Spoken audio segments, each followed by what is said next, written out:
Give me the thumbs up. Good morning, everybody. How are y'all? Welcome back. Welcome back. Some new faces in the room. Shout out to Mayor Jimmy Pittman, who's in the room right now. Thank you for showing up. And we have Vice Mayor Hillary Highslope. So welcome. Glad to have you guys. I want to give a big shout out to everybody that was involved yesterday. We have gotten a ton of feedback, which is what we needed. We needed as much feedback as possible, and you guys nailed it. We're still getting questions online, the metrics online, and the people that are participating. Y'all are doing amazing. So today we're going to run things just a little bit different. We learned a little bit yesterday. We're going to have an email address on the lower third on the screen. If you see that somewhere, if we could put that map back up so we could reference that map all day, and then we'll put an email address on the lower third. We're going to have staff running through questions today that are emailed in. If you want to email your questions to that email address, we'll have staff going through the questions. Again, where we kind of turned this into a bit of a community conversation whenever really the focus of this workshop is the CRA, only in the CRA district. It has to fit in that bubble for it to be relevant. Not that we're not going to discuss other things if it goes there, but try to keep it in that blue map is where the conversation is focused today. So yesterday we got a lot of feedback. Again, thank you so much for being participants in that. Today we're going to go through information. We're going to change it up a little bit today. I think we are going to have time for public comment. I think there was a lot of questions that didn't get answered yesterday. We want to address those as best we can. So if you want to email your questions in there, we'll be going through them. We're going to do a presentation of what the CRA is and what it's capable of doing. Leslie's going to be taking the mic here in a second to go through that. Then our planner is going to go through some of the logistics of rewriting it. We got into a little bit yesterday. The comprehensive plan was mentioned. The comprehensive plan had nothing to do really with the CRA. The comprehensive plan by Florida law, had to be rewritten, is why we contracted Mr. Borsos. We're just utilizing the resource that Mr. Borsos is to bring the CRA documents into relevancy into 2026, which will come out of CRA funding to take care of that. So just to clear up some of those questions that were asked yesterday, we're entertaining the idea of rewriting the CRA documents, which anybody who's been involved feel that they need to be. So that's kind of where we're going with that. Leslie, are you ready? This is Leslie Almanza. She has anything that you think that I did a good job on. I didn't. It was her. So y'all give it up for Leslie.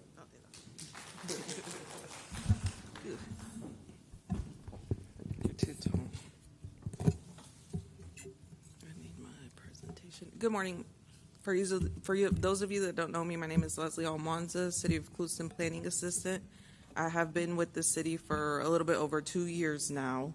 I do see some familiar faces in the room, but also I have been a lifelong resident of the City of Clewiston. So anything we say we're going to do, just know that I do take pride in my work and I do want to see the city do better. So we are here to help. We are here to make this a better place, better community. I have kids here, so I'd love to see a lot of improvement in the town. I do need my slideshow. So I can use that clicker. The left. I'll be doing a presentation this morning, just giving you a little bit more information on what the CRA is, what we can do.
I'll let you know when I'm ready.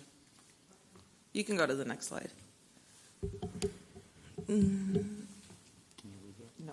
go back.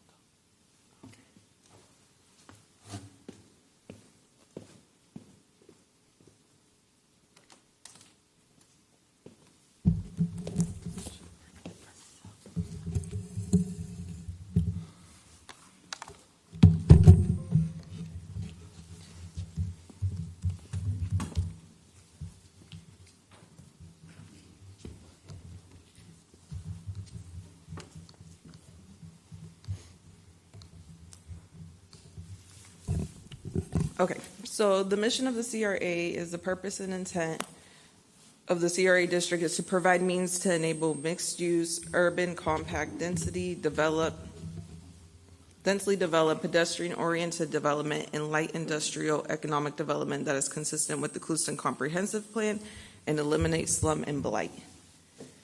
The vision is citizens envision an attractive, clean, well-lighted, and thriving CBD district with full occupancy of buildings, renovation of structures, and a variety of retail, dining, and outdoor cafes. Mixed-use developments, including retail and residential, were also suggested. A downtown will be created in the CBD, a well-planned and executed place themed to attract tourists, but will be able to take care of the day-to-day needs of the Clewiston residents. The values are strong city leadership, strong sense of community, intimate small-town atmosphere, rural setting, good citizenship, central location, and high quality of life through a clean community, good healthcare and recreational facilities.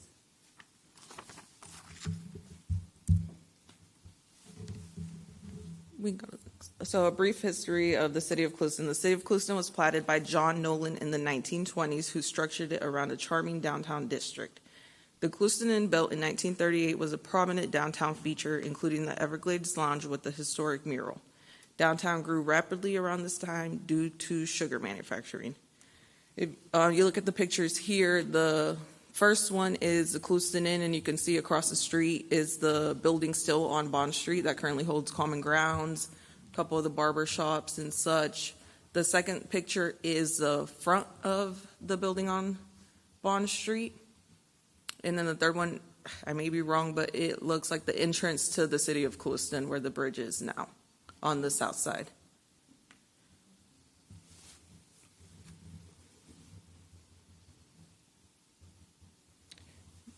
The CRA established. The Community Redevelopment Act passed in 2004, which identified the presence of slum and blighted areas within the downtown district and surrounding areas of the city of Clewiston. A Community Redevelopment Advisory Board was established in 2005 to advise the Commission on CRA and other downtown redevelopment issues.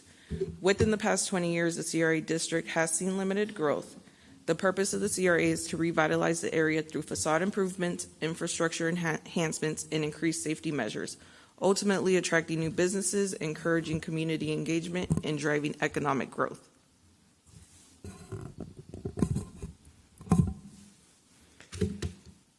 The Community Redevelopment Plan was adopted in 2007, and there has been some action between 2009 and 2017 with some facade grants, zoning map changes, such as the US 27 corridor that were done through the CRA. And the statement of purpose. The purpose of the City of Clewiston Community Redevelopment Plan is to eliminate conditions of slum and blight in that area defined as the Clewiston Community Redevelopment Area. The redevelopment plan establishes economic, real estate, and urban design strategies to serve as a foundation for economic development and redevelopment, as well as goals, objectives, and action plans to accomplish the purpose.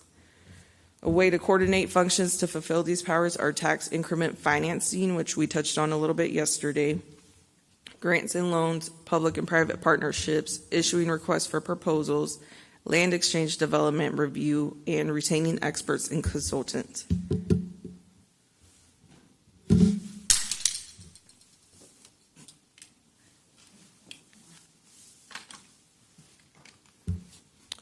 Okay, this is the CRA area, which we showed you the map yesterday, and we are looking at maybe adding or removing some of the areas. We're open to suggestions, so if there's any area you may see on the map that is not within the CRA district and you think would benefit from that, we're open to your comments and you can give us any suggestions.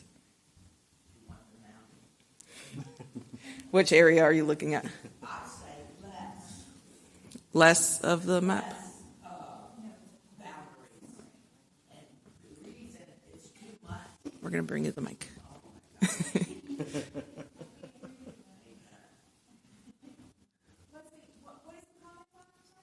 As a CRA district, if you think we need to remove some, if we need any area you see that's not on the map that you think would benefit from being in the CRA district, we're open to comments on what you may think. Okay.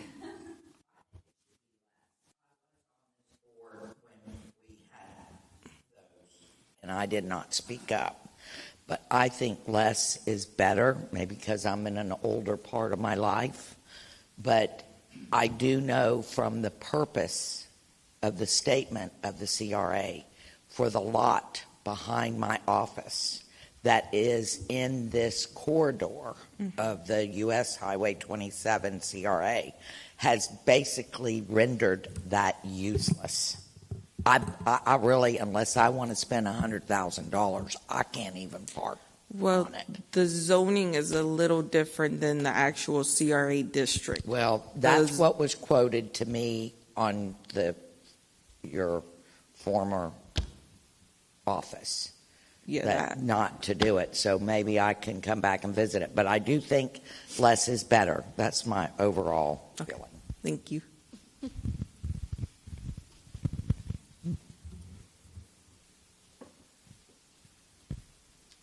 Thank you. Just to touch on Luann's comment, I don't know if I think less is better, but I think less is maybe more manageable for like right out of the gate. So I'm not disagreeing with you. I'm just maybe rewording it a little. But I actually have a question. We had the discussion yesterday regarding the sign and possible CRA usage, whatever. Is the sign in the CRA? In the entrance to the city of Clewiston? No, the digital sign in Civic Park. It is not. The park, you see, it's the highway. But the highway doesn't jut out like that. So is that grassy area not in the blue zone?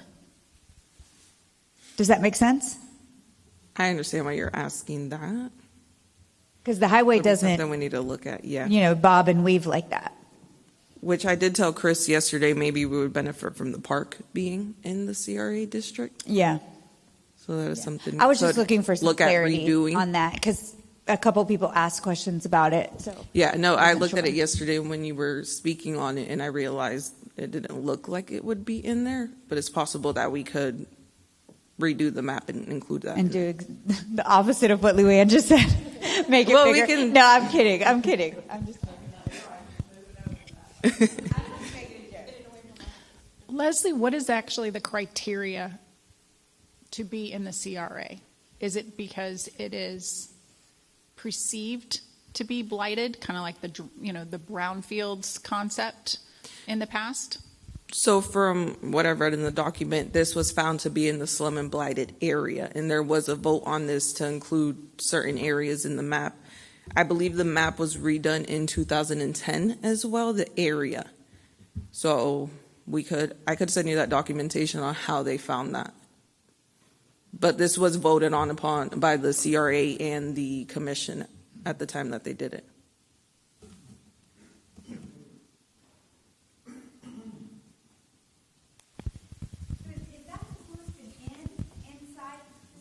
Mm-hmm.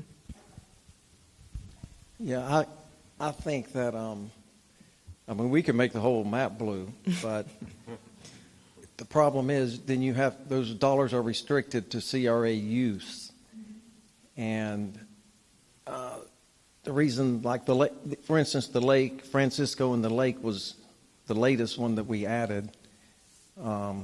We put that in there because we want to redevelop it to draw people, to draw money and beds and hotels, and So that was the reason for that. It's not necessarily a blighted area down by the lake, but for CRA redevelopment.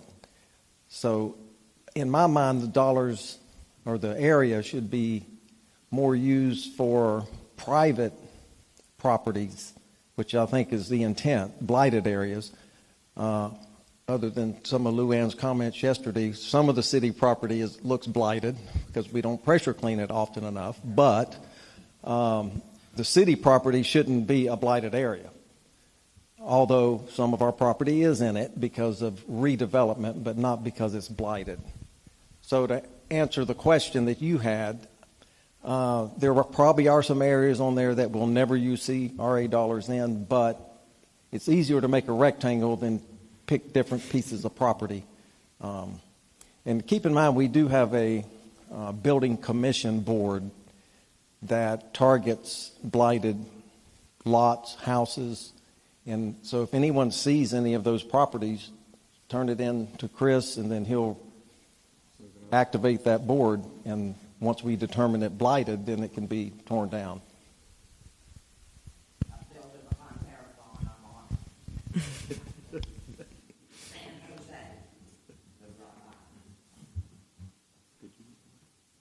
What is it?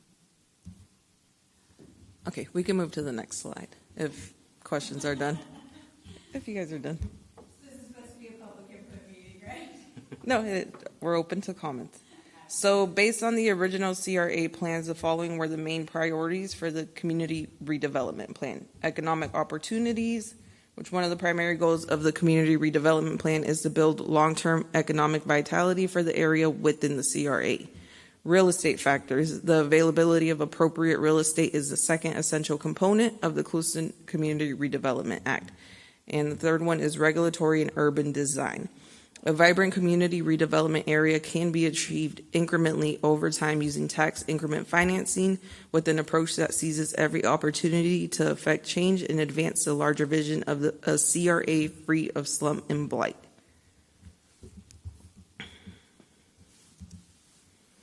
So the economic opportunities, economic development in the CRA district has been limited and new commercial businesses often struggle to remain viable. There also has been limited housing growth in the past 20 years.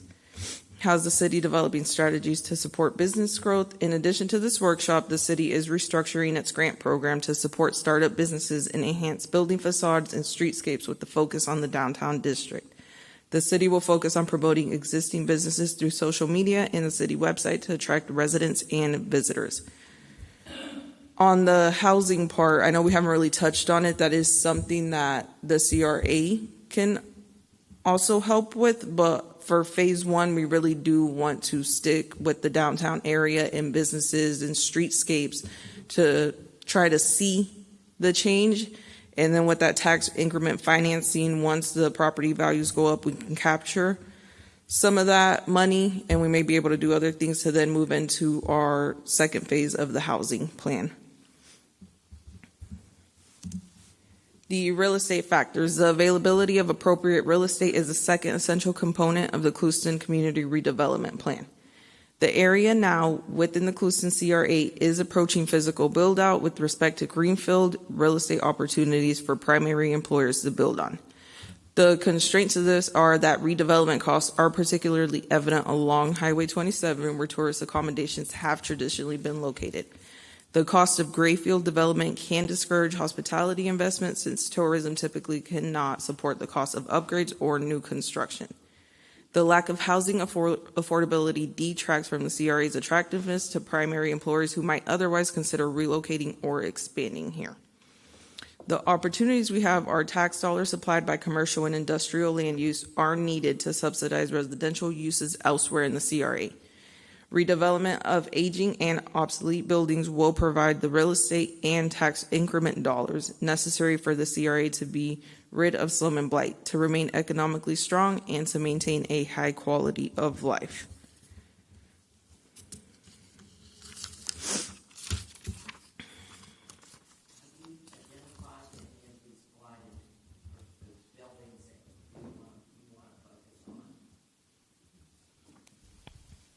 Will you take her the mic?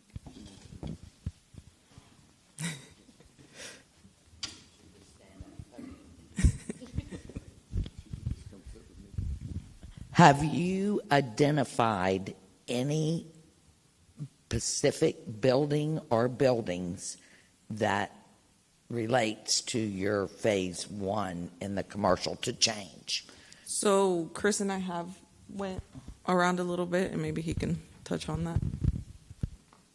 So we haven't made any decisions on what we're going to pull the trigger on right away, but we have, because we can't. We had to do this first. We wanted input. We wanted to see where the community felt the need was. Leslie and I are not in charge of making decisions. We're in charge of enacting decisions and seeing a production to what it is that's needed and what's wanted. But we don't get to decide what's needed and what's wanted. People above us do. We're the face of it, but we have no authority to any of it. Do you have a board that We do. makes those decisions? We do. Who are those people? We have our CRA committee, or CRA advisory board, which is Wendy, Dr. Carroll, Mr. Potts. Timothy Potts, Matt Waddell, and Chris Musgrave. Chris Musgrave. Okay, so you got less And than 50% of your We have 2 vacant spots. Okay, so I can ask them, is there a meeting that's going to take place after this workshop? Yes, ma'am. I literally just got done sitting down with them and Leslie. We want to get active, like pretty quick. Right. Maybe the grant application won't be ready to be put out right away, but there is stuff that we can do right away. Once we establish a list of needs, prioritize those needs, and then get to work. But at the end of the day, just because Leslie and I are the face of this, we don't get to decide where any of this gets done. Right. So to answer the question, yes, we have spent some time walking around and looking and finding some blight and identifying some areas that we feel could be useful. But at the end of the day, we don't get to pull the trigger on anything. We have no authority over this. You're just guiding. That's it. Guiding the board. Can you explain the difference between the Citizen Advisory Board and the CRA Board? The workings of those 2 boards. So one is an advisory board that makes suggestions to the commission, and then the commission, recommendation, makes a recommendation to the committee, and then the committee has the final say. Okay. And whether or not we pull the trigger on something. All right. So have you had any applications for the advisory? We actually just received one yesterday. Good. Since we had the shout out. We're wanting to fill it. We're wanting as many opinions on there as possible so that we can take as much information as possible to the committee so that they can have as much information as possible to make a decision. Our job is to gather the information, identify the problem, come up with a solution, identify how it will be useful and how it would help, and then take that up the chain to the advisory board, the CRA advisory board. Then from there it goes up with as much information as possible.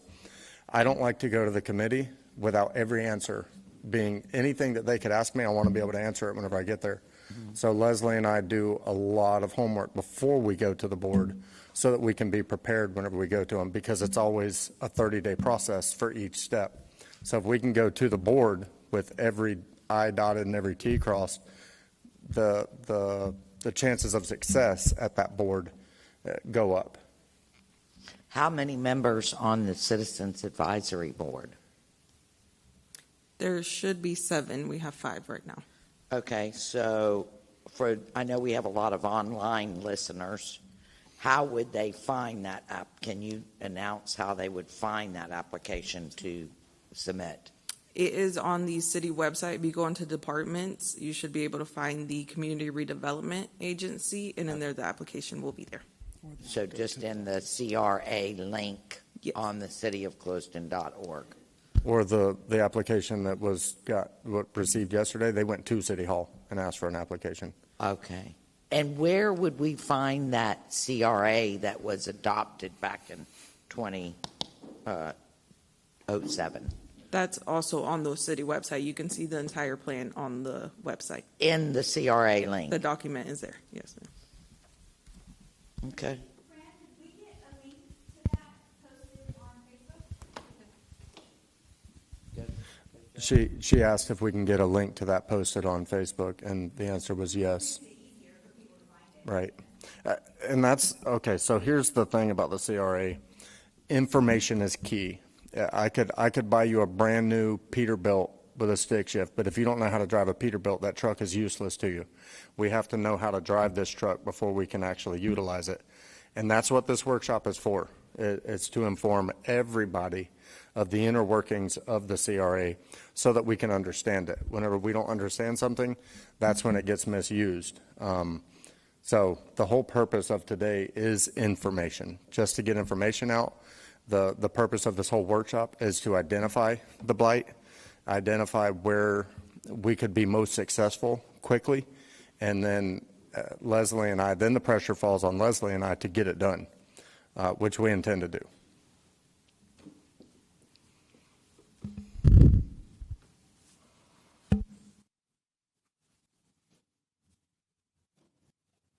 Do you have another question?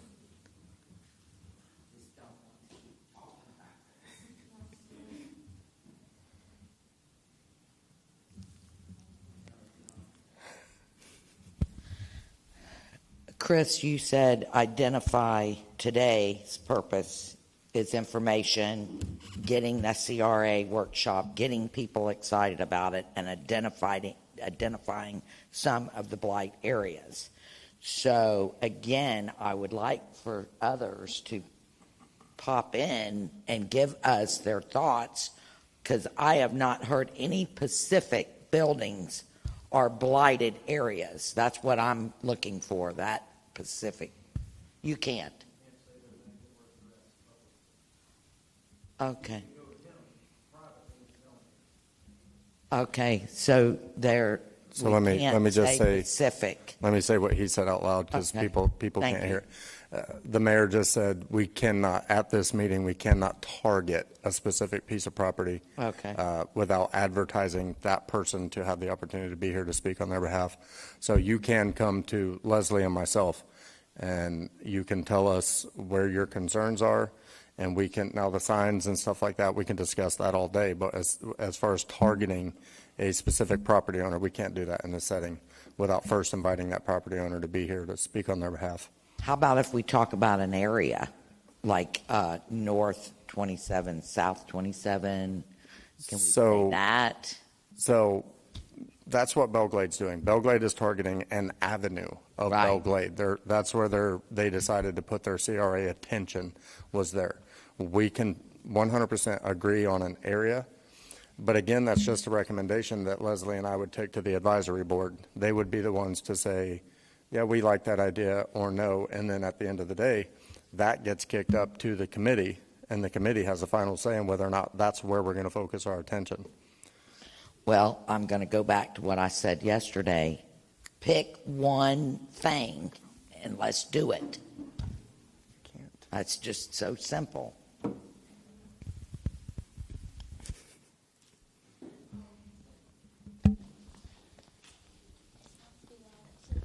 Yeah, I gotcha. Just one quick thing that I want to make sure that's noted for the public. No, we cannot say, I'll say my name. We want to work on something Hillary Highslope owns, obviously we wouldn't do that anyway because I'm an elected official, but I'm just using it as an example. But what I think is important for the public to recognize and realize, while it might feel like targeting, I see it anyway, and maybe I'm wrong. Chris can tell me I'm wrong, of course. I see it more as partnering. Like, we're not looking to call out any one business or call out any one owner, but we're looking to work with a business. We're looking to assist, a business that's wanting to upgrade their look or upgrade their services, whatever that might look like. So I don't want people to walk away with a negative connotation that we're targeting or attacking a business owner because their business looks blighted or whatever, but rather wow, what a great opportunity for this business to be able to do something that they might not otherwise have the money to do. That's the way I see it. And that is the approach we're taking. We have talked to some business owners and, we let them know, how can we help your business improve. Did any business owners respond or, A lot of them, when we went door to door, they did speak with us and give us their ideas and opinions. do you have a database of all the business owners? And No, it was Clewiston? just more face-to-face conversation. well, I would suggest that's another pick one, make the Yeah. statement simple, and I'm going to write down, get a database. Well, that's what our survey was for, to gather that information. I believe we had about 5 responses to the The survey. chamber would be a good place to start for the database, for the members. They have been working with Brenda. But we need a database. Yeah, no, agreed. But as people respond to that survey they put out, then as they respond to the survey they put out, sorry, Cheryl, they're going to, when people respond to the survey that was put out, that's how they're going to collect that information to build the database. But you're right, we have to track it. And I know that the chamber has been pushing the survey out along with planning and zoning. But you just heard Leslie say, Leslie, how long has that survey been active? It's been about a month. About a month, and we've had 5 responses. And that is the goal of the survey, to be able to gather. You get data. people in these positions that are willing to work. They are willing to work. They are willing to do their job. They are willing to push the envelope of change. And 5 responses. 5. Look at the responses we got on Facebook yesterday. 5 people filled out the survey. The survey is still sitting on the same Facebook page as that yesterday's Facebook Live. Yes. Go reply to it. The QR code is Do the also survey. there. I'm saying not everybody goes on Facebook. I do not all the time. No, I'm just using it because of the influx of comments. Use U.S. postage and let's write something on a piece of paper and mail it out. Okay. I would like to know from you guys visiting the other CRAs, like the Boynton Beach and some of the others, how did they prioritize what the first task was? Did they say, let's go to the abandoned building owners and say, we are able to help you with demo, or we are willing to help you with a study that says, is this building structurally sound enough to be able to rebuild, and what would be its highest and best use, versus is it the highest and best for it to be completely torn down, like we have had several on the highway. Yes, they may not have sold yet, but we don't have a derelict abandoned building, and eventually that piece of land will be able to be sold and something rebuilt. Unfortunately, a lot of our highway is only 100 to 110 foot deep. And anyone today trying to rebuild, it is extremely hard. Just take a look at the new Domino's building that's going to be going up. I mean, that is going to look phenomenal. But look at the struggles that are with the depth, trying to do a drive-through, trying to have enough parking. It's very, very difficult. Look at how much Allen J. I mean, they had to buy additional properties. It all took time.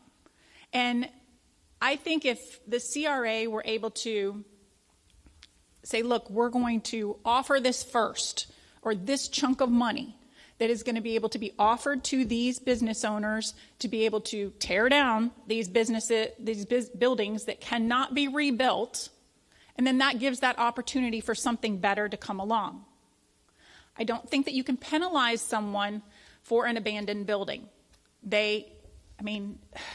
Sometimes things are in litigation. Sometimes people are going through hard times. Sometimes it's just a while before the bank is going to be able to foreclose.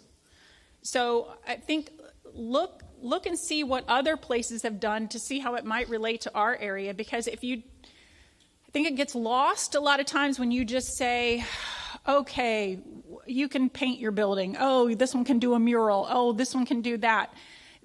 Then nothing cohesively gets done. I couldn't agree more. We are networking as much as possible. We're willing to admit that I don't know exactly how to approach this. That's why we're doing this. That's why we're networking. That's why we brought in professionals.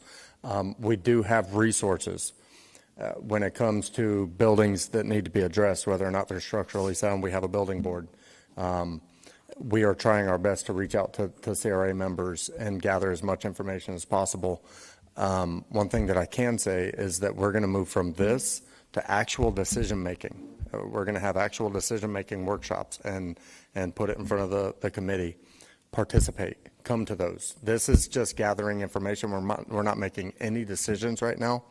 As much as we would love to say this is where we're going to go tomorrow, and tomorrow Leslie and I get to work and we start something, we can't. We just can't do that without the decision making coming from above us. But we are gathering as much information as possible, using every resource that's possible, and even creating some new resources like the other CRAs that we're networking with.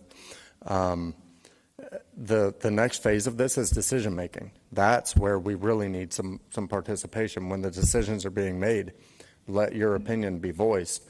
We elected officials, and we have competent advisory board that we've assembled.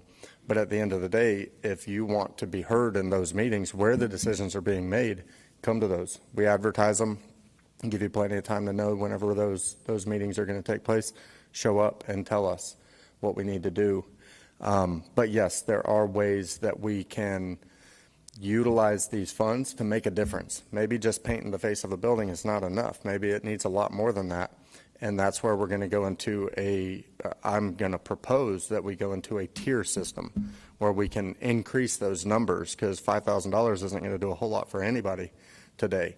So my proposition, I actually spoke to a local contractor, roofing contractor, and he said that you could do a roof, which I know, for $60 a square in 2005 when this document was written. It would cost you $60 a square to redo your roof. Today it's over $700 a square. So the numbers that were drafted in 2005 are irrelevant to today. So we're going to work on, again, Leslie and I can't make the decision that $5,000 is irrelevant, but we can make the recommendation up to the advisory board. They can discuss it and they can kick it up to the committee and try to put together numbers that are realistic to today so that we can see an impact from the CRA once we put the tires on the road and we get going. Now we can point and we can say the CRA is actually doing something. That's the goal behind this whole thing, is actually put this thing in gear and drive it. I know one part you asked how they're making a difference. What they're focusing on, a big thing is they focus on one area. Like he said, Belglade is doing Avenue A. I believe that's their downtown district, so their main focus is there. And Boynton Beach started the same way. They focused on one area and then moved into other areas so that the community could see the difference. I would just like to make a note that I would like to recommend to you that you eliminate not being able to redo the flat roofs, because most of our city buildings, are all flat roofs. And so that was one of the things in the application that stopped me from being able to do it, because my building has a flat roof. And that was one of the clarifications, that we couldn't come to an agreement of whether that should be in there or not. I think that a lot of times, if you're able to help someone, someone may not see that flat roof has been redone or not, maybe except by aerial photo, but in the end, that may give that home, that business owner the relief of having some assistance to be able to do other facade improvements to relieve of that money. And maybe they can then do their parking lot. Maybe they can do the impact glass, what have you. That it helps, even though it may not be seen, but overall, it is an improvement. I couldn't agree more. I think I used an analogy yesterday to advocate for flat roofs being included, but again, it's not my decision. But if I offer you $12,000 to paint your building, but you need a $65,000 roof, you could care less about painting your building. If we help you put your roof on now, money's fungible. Money's fungible. If I'm saving it for this and you give me money for this, now that money that I was saving for this could go here. So I could not agree more, which is part of what I'm going to be taking up the chain to get approved. To seek approval, not get approved.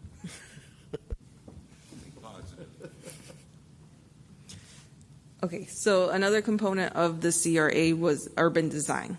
Design suggestions and streetscaping should reflect the concepts expressed in the community redevelopment plan. For example, the design standards for streets should provide a greater emphasis on greening the streets, enhancing street furniture, and improving multi-use of the street corridor. Downtown identity, pedestrian paths, economic viability, parking, and aesthetics. Those are some of the things they wanted to see on the urban design. Phasing out RM2 subdivisions was a big thing. We no longer have those in part of the downtown district. I know there's some duplexes that are coming into the area.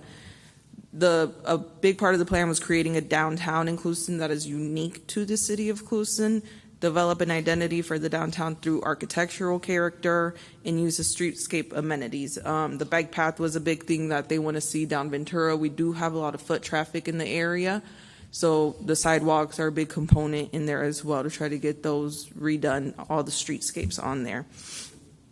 A big thing was they wanted to make commercial and parking destinations and create a heart of downtown with public gathering spaces that serve as a center of the community for events and celebrations. And their idea was all to be in what they call the downtown district would be Bond Street, Central Avenue, and Ventura. That is what we consider the downtown district in our zoning map.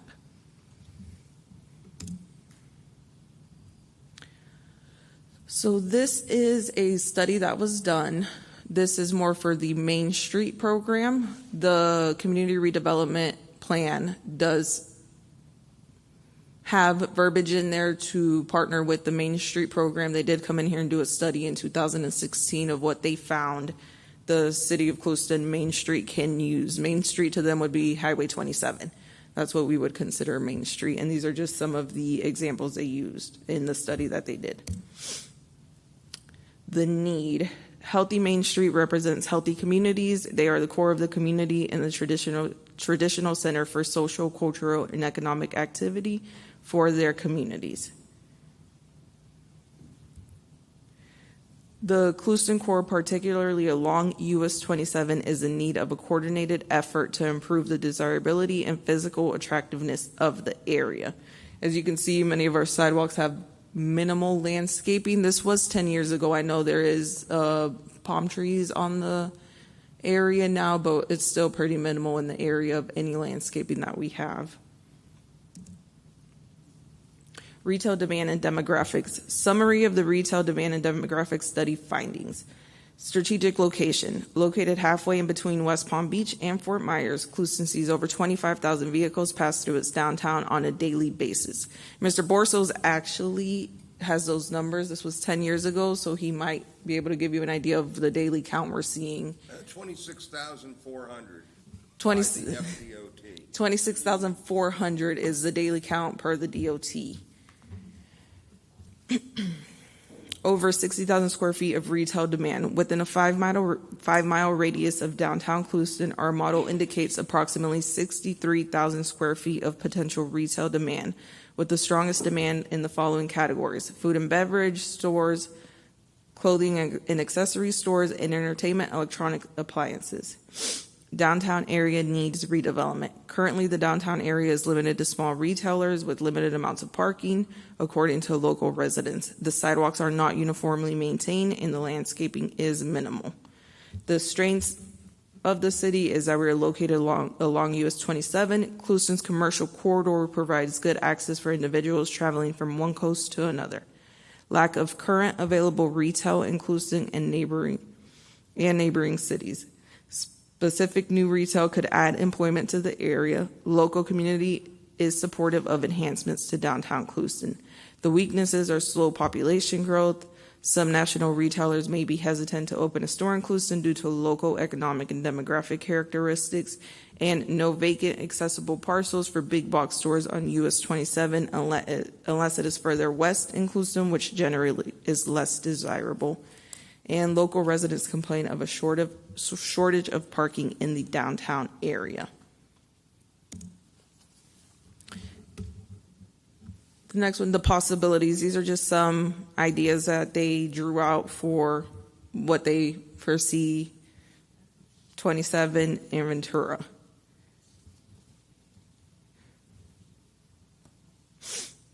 A lot of street light enhancements, repaving of the road, landscaping, that's a big part of it, signage. These are just some of the things this study found, and this was done by the Florida Department of Economic Opportunity and the Southwest Florida Regional Planning Council. They put together. We do have a bigger document, and I have that available if anybody would like to see it. But again, this was all done in 2016, so we have the foundation. What we're here to do is just get that plan in action, actually do something for the city. And that is it. If anybody has any more questions, we're free to answer them.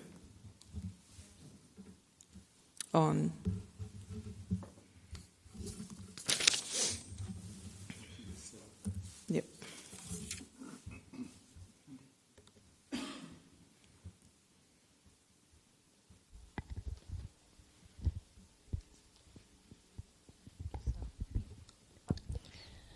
I was just going to comment that there's some comments on Facebook. It's not from me. It's just some I've been watching. There was a suggestion for people who do not have social media, maybe adding the survey on a permit portal for business owners to see when they log in. So that might be a suggestion for the survey. Also, there was a question, are the business owners going to be required to show plans for the money? Will the building be inspected to make sure the plans are being executed? So the way the CRA works is that the work would have to be done prior to being able to receive funds, and Chris might be able to. And yes, if an applicant were to apply, they would have to be specific in what they're seeking the grant for. And then we would do a sufficiency review, make sure that that is sufficient for the funds. Then we would take that again to the committee or the board for recommendation up to the committee. Then we would verify that it was done, the funds were paid, and then we will, if it was a match grant, then we would refund half of the money or fund half of the money back. So yes, it would have to be approved. It would have to be inspected. It wouldn't be inspected to Florida Building Code unless there was a permit pulled, then that would go through the building department. It would be inspected per Florida Building Code once the CO or the certificate of occupancy or certificate of completion was done, and then the funds were paid by the owner. Then they would come to us and show us proof that they paid it, and we would refund half of the money. There's been some misinformation. I heard somebody say that it would take 2 years to get refunded by the CRA, and that I don't know where that information came from. That's not true. I can't speak to exactly how long it would take, but it definitely would not be 24 months to get reimbursed. I own a small business, and if I had to wait 2 years to get paid, I just wouldn't do it. If I had to go take a loan from a bank to do it and then hope that I get the money from the committee within 2 years, the interest that I paid on the loan would make it not worth it for me. So that's not anything that we plan. This money is available. It's readily available. Once the process is complete, the funds would be paid. Any other questions on Facebook? Nope, I don't see any. So at the end of the day, what I would like to make clear is, number one, Leslie and I do not get to make decisions. We're the mouthpiece, we're the hands or the boots in the ground to utilize this program. But at the end of the day, none of the decision making falls on Leslie and I. We can make recommendations. Our goal is to hear what needs to be done, identify what needs to be done, come up with a plan on how to do it, and then we move the plan that we put together based on the information that we get up the chain to get it approved. We do not intend to drag our feet. I think that our feet have been dragged for long enough that the whole purpose of this is to get it moving. And I think in 12 months, people are going to look back and go, you remember whenever we had that workshop? Look what we did. Look what the city of Clewiston did. Not look what Chris and Leslie did, because it's not us. It's what the city of Clewiston did. This is your funds. It's your committee. You just put us in charge of it. But it's your committee. You're trusting us to run it. If we don't get input, then you're really trusting us to run it, because you're not going to give us any input. We're going to do what we think is necessary, or we're going to choose what happens with it, which I don't want that. I want to do what you tell me to do with this committee, is why we're having this whole workshop. I want information. The surveys, you can still go in and fill out the survey. It's relevant information that we need to know. Leslie and I sat down. We put together a survey, and then we kicked it over to Mr. Borsos. He made some suggestions and recommendations. We made some modifications to it. We're looking for the answers that need to be, the questions that need to be answered, so that we can build this for you. If you were to hire a contractor to remodel your house and you just sign a blank contract and move out for a month and then come back, you have no clue what this contractor did to your house. You don't know where he put the bathroom. You don't know if you like the tile. You don't know if you like the color of the granite, but you just gave it to him. If you don't tell us what you want, that's what you're doing. You're letting us just have this and do with it what we think is necessary. You need to sit down with your contractor and tell him, this is the color granite that I want. This is the color I want the walls. I don't like that carpet. I like this carpet. Tell us what it is that you want. We'll remodel it for you, and then we'll put it in action for you. Good morning. So I have a question. We're speaking about buildings that are now up, business owners that have their buildings. In town, there's also lands available for sale that have no buildings available on them on property as we speak. Will those funds help upcoming businesses as well? For instance, if we want to build a new plaza, or maybe not even a plaza, just a new building in those properties, does that fund those type of business owners that are upcoming, or is just the ones that have buildings already? No, that's actually a really good question. The CRA, as long as it's in the CRA district, the CRA funds are available, and that's part of what we're going to squeeze into the tier system. Obviously, if you're building a brand new building, you might fit into a higher tier where you need a little bit more money than anybody else. And maybe somebody is considering building something, but they're just not quite there financially. And if we could partner with them to bring a business in that would benefit the city of Clewiston, in my opinion, now again, I don't get to make the decisions, that would be something that would benefit the city of Clewiston. So we could point to the CRA. Boynton Beach, I keep going back to them because I was very impressed with theirs. They just finished a $13.4 million CRA project, but their sign says private entity partnered with CRA. Our intention is to partner. Everybody, you could say we need a skating rink, a bowling alley, or something. If we don't have somebody to partner with, we can't just go build a bowling alley. We have to partner with somebody. We're not going to be Clewiston's developer. We're going to be partnering with potential developers. Okay, you answered pretty well. Actually, you hit the spot.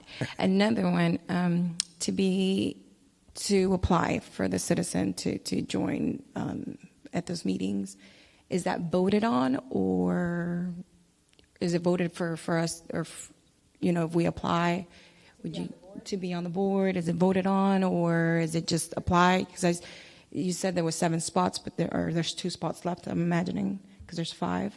Is that voted on within the committee already, or by the community, or how does that work? So that would move up to the committee.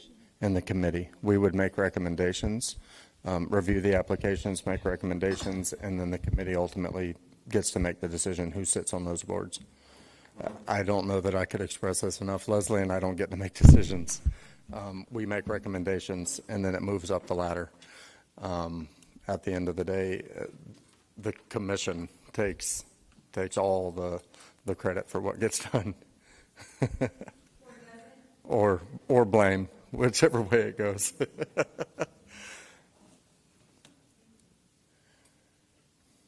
Any other questions?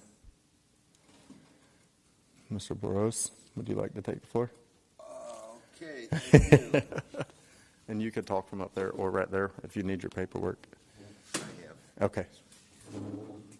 Good morning, everyone. Thank you for joining us today. It's very refreshing to see this turnout. My name's James Borsos from West Palm Beach. I've been a city planning professional for 30 years. I'm a certified planner, as Chris told you yesterday, which is a high distinction. Out of all the people that call themselves city planners, here, we have planners here in Belle Glade, the state of Florida.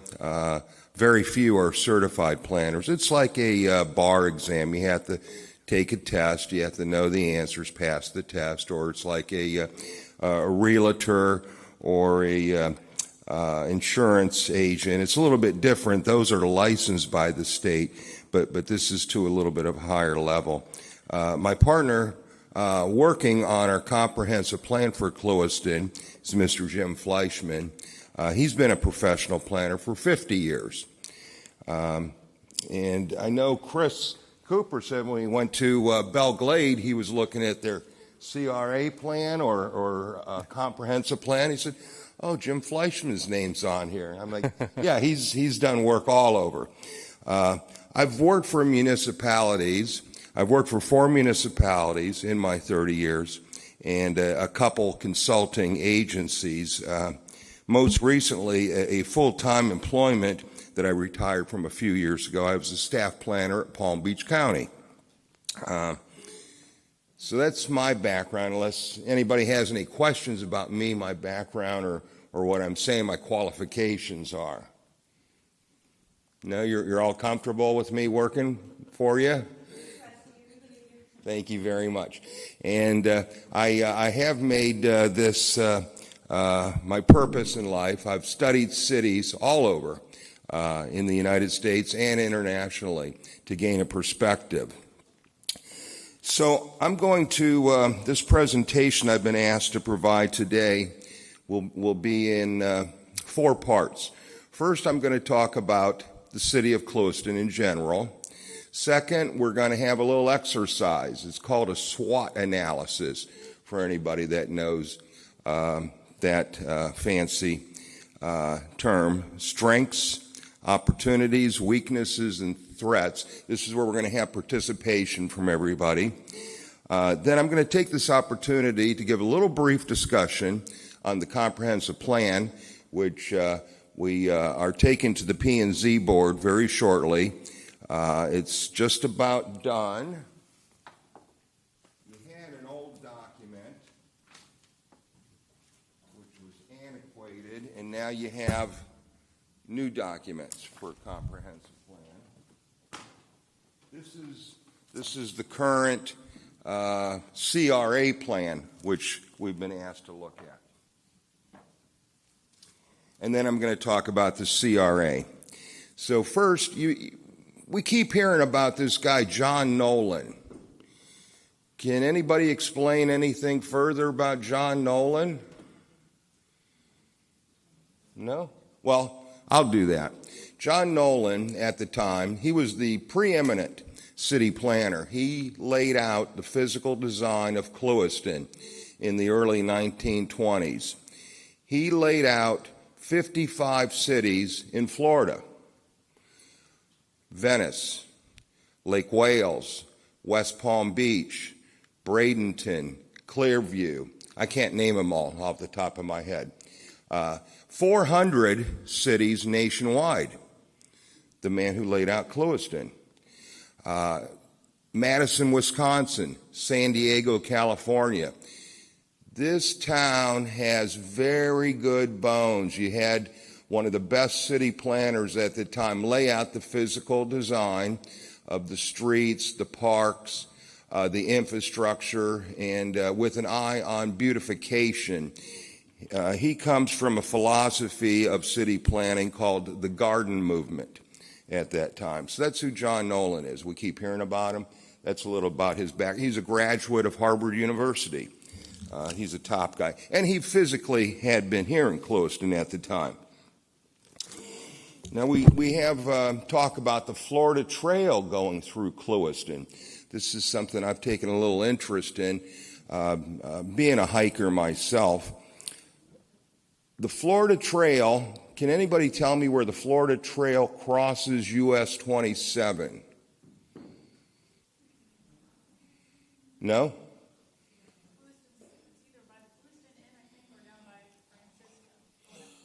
Okay, very close, very close. I've had great difficulty in actually locating where it crosses 27. Comes in through over by John Stretch Park. Right now, there's some of it closed because of work being done further south, so it's been rerouted to come over through the Marathon. It's really not well marked. I would like to see that well marked. I think that's a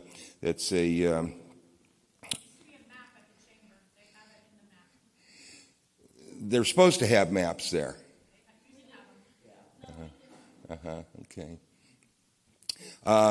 They have different section maps, the Florida Trail, and it's there's an east section, a west section, a north section, a lake section. So you have to put them together. It's not so easy to look at, but the chamber does have some maps. We have history here in Clewiston. How many properties are on the National Registry of Historic Places in Clewiston? Your guess is 3?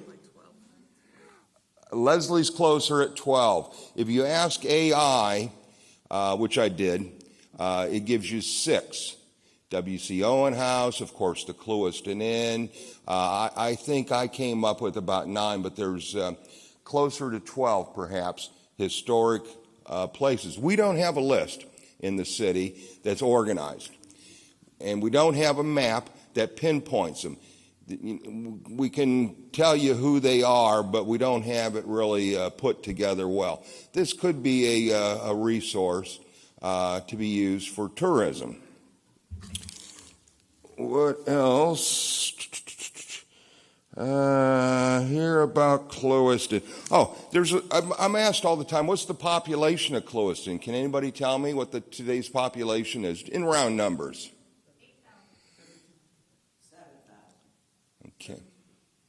Okay, we have some different responses. I'm going to tell you today's population is 7,314, And from the last comprehensive plan in 2015, the population at that time, of course, they used the decennial census to current 2025, populations increased about 100 in 10 years, about 100. It's projected, without taking into account the U.S. sugar properties, in the next 20 years, which is in my documents with sources, to increase about 100. There's only 78 developable lots remaining in the city. So it's essentially built out if we don't take into account the newly annexed areas. So that's a little brief introduction about Clewiston, and I want us to all be aware of the same facts. These aren't just ideas or suggestions. These are facts: population, traffic counts, etc. Now, for a little bit of fun, I'm going to need an assistant, Leslie. And Leslie's going to take some notes. We're going to talk about, and these will be in like 1 or 2 word responses. And I'm going to participate in this myself, but I want anybody just to shout out, if you can shout out without the microphone, because we're going to do this. So let's talk about strengths of Clewiston. I'm going to start with one strength. I'm going to say your location is your strength. This is a very strong strength. Anybody else have a strength? The lake is a major, and it goes along, bass fishing, capital of the world, is a strength. How about a weakness?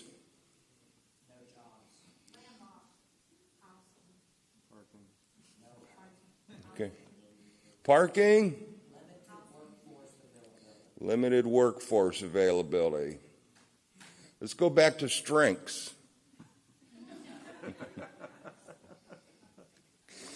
I'm going to tell you one of the strengths of Clewiston is that there is growth. If you look at all the census numbers going back, Clewiston has never had a decline in population as some of the other smaller communities in central and south central Florida have. in the 60s and the 70s actually experienced Clewiston has never had a decline. It has been growing slowly, but never in decline. That's good. Why is that?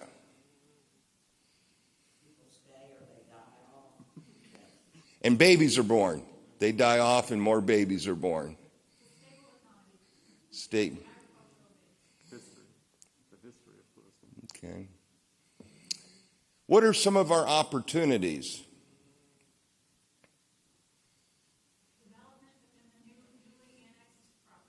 That's one.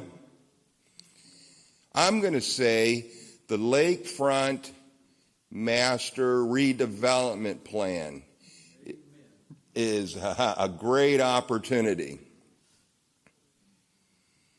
And while we're on that, I'd like to discuss this with everybody. Just throw out what you have to say. I've heard, and I'm going to tell you, in the plan, I don't know how many have read the plan. I've read the plan. You've read the plan. Very good. Mr. Pittman has read the plan. It gives an estimate, completion costs at the time the plan was prepared a few years ago. Mr. Pittman, Mayor Pittman, you know the number, $14 million.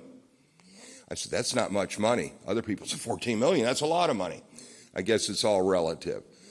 The plan also identifies 7 grant sources to help pay for that $14 million. That's I didn't come up with that. The plan that Stantec was the consultant that you hired, paid about $100,000 to prepare that plan. Now, that plan has been sitting on a shelf. Your CRA plan has been sitting on a shelf. Your comprehensive plan has been sitting on a shelf. We can write the best plans in the world, but if they sit on the shelf, they really don't do anything. It's the implementation of the plan. I've encouraged the city staff to say, you don't have to wait for a comprehensive. You already have a comprehensive plan. You don't have to wait on a new CRA plan. You already have a CRA plan. But I'm going to talk more about putting things into action. The lakefront, in my mind, and this is in the comprehensive plan, is one of your greatest opportunities. It's going to bring you money. It should bring you, based upon Florida Main Street, return on investment, ROI, $30 for every dollar spent. So if you spend $14 million, and I'm not sure what time frame, what's 30 times 14 million? Over 300 million. 312 million. Now, I have heard that the buzz on the street, the word on the street is why there has been some hesitancy by some people in Clewiston about enacting the waterfront master plan. And I'm going to step out on my own here and not put my friends' reputations on the line for what I'm about to say. But can anybody tell me why there has been some resistance or what the resistance to enacting the plan is?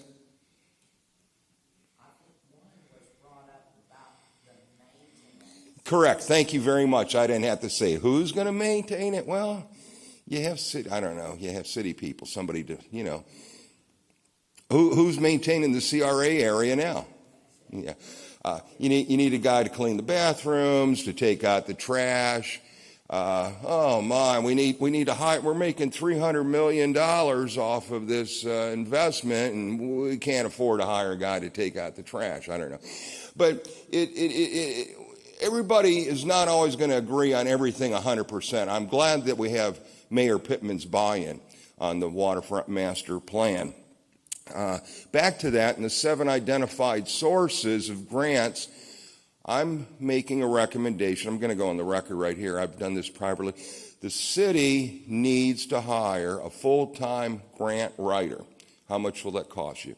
You'll get a very good, educated person, probably right out of college, maybe with a bachelor's degree or a master's degree, maybe with a year or 2 experience already in grant writing, $50,000 salary.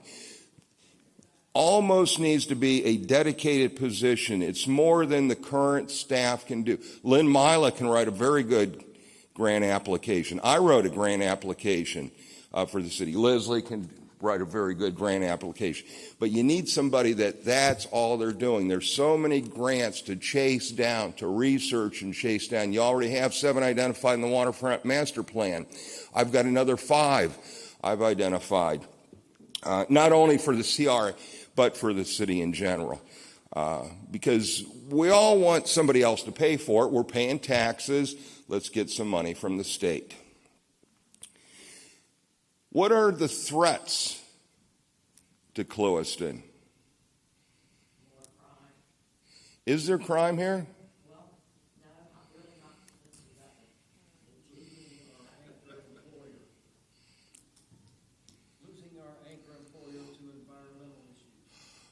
Oh, that would be the biggest threat. That would be the biggest threat.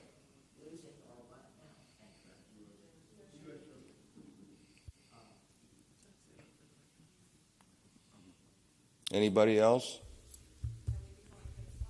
Pardon?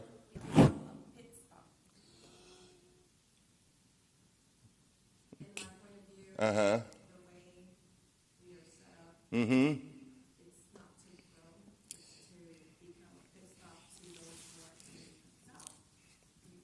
Are you a pit stop now? No? Yes? No?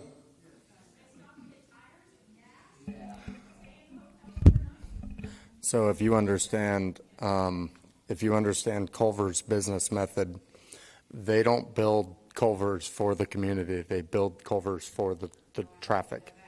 So just Culver's business model says that we are a drive-through town. We're a pit stop town.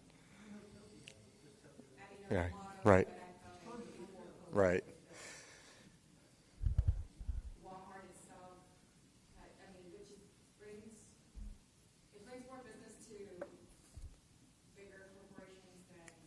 Could you grab the mic, please, so people on Facebook can hear you?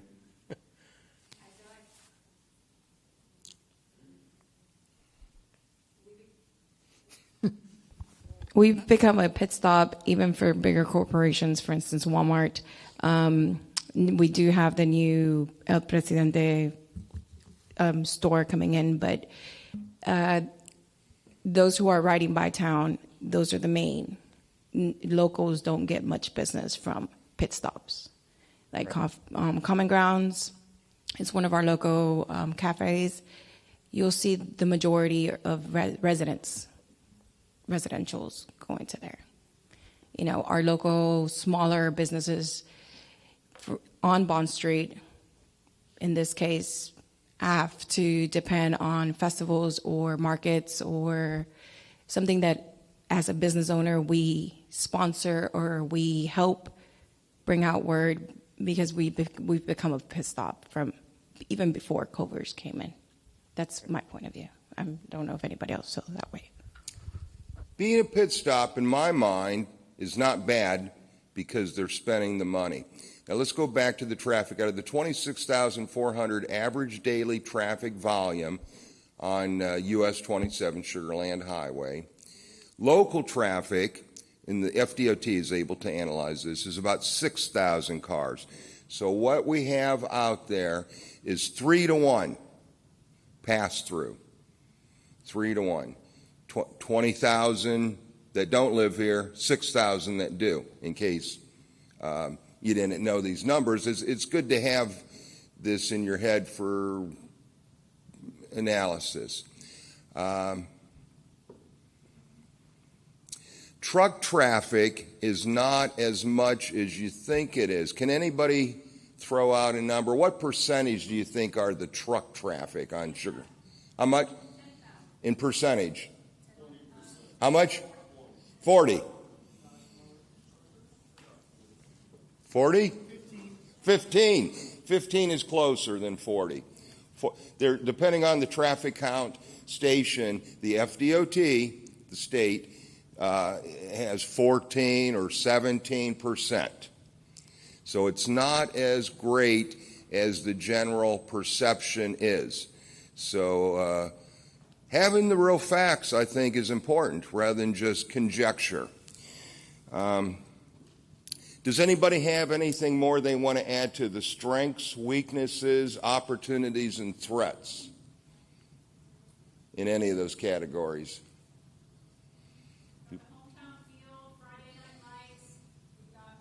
Youth ball. They're complaining that we're not Those Sorry. are strengths. Yes, more strengths, the community amenities, the rec center, the library, the local business organizations like Rotary Club, Masonic Lodge, things of that contribute back into the communities, care about the communities.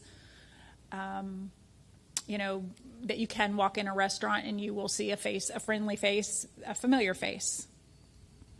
Those are good strengths. I see a weakness, and this is based upon relative feelings working with other communities, that there is a little lack of public participation in processes here. Does anybody agree with me on that, or am I wrong? Okay. I think that concludes our strengths, weaknesses, opportunities, threats. It's a good exercise because what we've done is draw some comments from you on this. So let's go on to the comprehensive plan. I wanted to add a strength. Oh, okay. Our schools, I believe our schools are great. I know all of our elementary schools are A and B schools throughout the from their testing. Our middle school is great. The Christian school is expanding. So I would like to add our schools as a strength in the community. Good schools. Yeah. Good place to raise a family, isn't it? The best. This isn't like either coast where you have crime. And you think this road's bad. Think about those roads on either side of the coast and all that traffic and all those people and everything that goes on in those places. Now, this is the heart of Florida right here. This is the real world, and this is a wonderful place to be. The comprehensive plan, this is what we're at now. This is, I call it version 8. How many have read the comprehensive plan? You, okay, I've read it 8 times. Well, I've written it 7 times, revised it, and so forth. It used to be a very cumbersome document. Now we have it in 2 documents. One is support document, one is goals, objectives, and policies. We eliminated some chapters or elements of the plan in this revision. It's supposed to be updated every 7 years according to Florida statutes, and in looking at that, they said, well, no, your plan does meet our statutes, but go ahead and update it anyway. It's been 10 years since it's been updated. So it's a more workable document. It does no good sitting on the shelf. Okay, we have to enact what we have here, that's the difficult part. There's different chapters. We didn't have a public meeting on the comprehensive plan. There's a chapter on the future land use element, which is one that I excel on. Future land use categories, you have a map, Leslie and Johnson Engineering have prepared a map on that. They're categories, general categories, agriculture, residential, commercial. And this gives you like a guiding vision of what you want to see Clewiston be for the next 20 years. So that's how a future land use map works. A zoning map and zoning districts are different in that they implement specifically how the future land use is going to work. How much parking? Yes, ma'am. I was wondering if you could give your professional opinion with regards to when you are planning a comprehensive plan or future land use, the intent is what you perceive as a use, like a highest and best use of that particular parcel for future. Yeah. And how does that fit into non-conforming properties that have future land use as business, but they are presently being used as residential? A lot of cities, counties put different ordinances in place with regards to if that single-family home is abandoned for more than 6 months, or if that house is burned down more than or uninhabitable more than 50%. A lot of times people feel like there's almost a taking of their property. Lenders as well are more restrictive if they find out that there is a property that's in a non-conforming situation. They may not lend on that piece of property. So I think we have to be very, very careful with the ordinances that we put into place, because a lot of times people can get caught where they have a single family home that now they no longer can rebuild, and it's not really publicized in any way, shape, or form. So when you're looking at these different plans, are you looking at the longevity of what those buildings are, age-wise, or how is that criteria met? With the comprehensive plan, and I hope this answers you, we're not drilling down to specific properties. It would almost be impossible to do. So there's like a future land use of, let's say, commercial. There could be an existing use of residential. And there could be a zoning which is public or private or conservation. So all three don't always mesh. And nonconformities are really handled under the zoning code more so than the comprehensive plan. I wanted to avoid going into the zoning code, but we could. Now, currently, Clewiston does not have a separate land development regulations. The zoning code is within the code of ordinances, and that's where nonconformities are handled. And you're absolutely correct. Some of them, if you're a nonconforming use, a business use in a particular district, and you're out of business or you've been vacant for a year, that use cannot pick up again. For example, we want a different use, a higher and better use. Did I help explain that from my perspective, ma'am? Yes, it explains it. I just think that more people need to understand it. And when cities are looking at all these comprehensive areas and so forth, they need to look underneath what's existing there to not prohibit someone from being able to rebuild their home, or have in the back of their head the ability, an easy way for someone to be able to rebuild that home if need be, or assure a lender that there is going to be the ability to be able to rebuild. In some cases, the cities don't want that. Let's say I have a non-conforming, my house is non-conforming.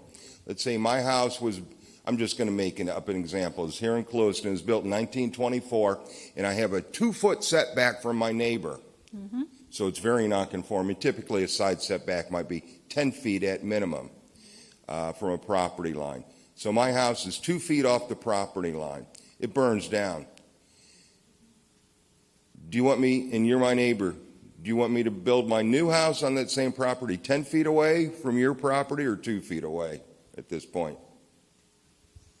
If the neighbor bought it and it was there before, okay, they knew what it was. Mm-hmm, mm-hmm. So you can see it from either way. Yeah, honestly. Right. Yeah, mm-hmm, mm-hmm. Yeah. An so argument if I bought be that made house both sides. because I needed to store my bass boat in it, and that garage was 3 feet because the prior owner gave that special exception for it to be 3 feet, then you knew what that garage looked like before you bought your own piece, or you were okay with it, or the city commission was okay with it. But then then you may not be able to rebuild that specific garage that you built specifically or had because you needed that bass boat in it. Then you see what I'm saying. It's kind of almost a taking of your property. But I think sometimes people just need to, when they're looking at the scope of the highest and best, you need to realize that people are still living there and people purchase things. I mean, future is always good, but sometimes, just like the highway properties are only 100 foot, 110 foot wide, sometimes exceptions need to be made because it's what you're stuck with. That's why we You have gotta the make the board best to make out of those it. decisions, Mhm. exceptions Yes. be made. So they have a time limit on there. So let's say my house, built in 1924, is 2 feet off the property line because we didn't have zoning code, we didn't have a building department then, people own property, they could just do it. It burns down. Now, it's vacant, my property's vacant, I've moved into a condominium and staying there, I still own this property next to you. 10 years later, I come back, I want to build 2 feet from the property line. I don't think it's relevant anymore. I think I need to meet today's zoning code. I've surpassed my time limit to maintain my non-conforming status. So that's why they put in, as you mentioned, 6 months, a year. Those are some typical things. So it's just not like 100 years later, I can build 2 feet from the property line or whatever the case is. Does that help you? Yeah, see that perspective. So I didn't have this opportunity with the public. We've had a hearing with Mayor Pittman and the commission on the little workshop on the comprehensive plan. It's going to the P&Z next month.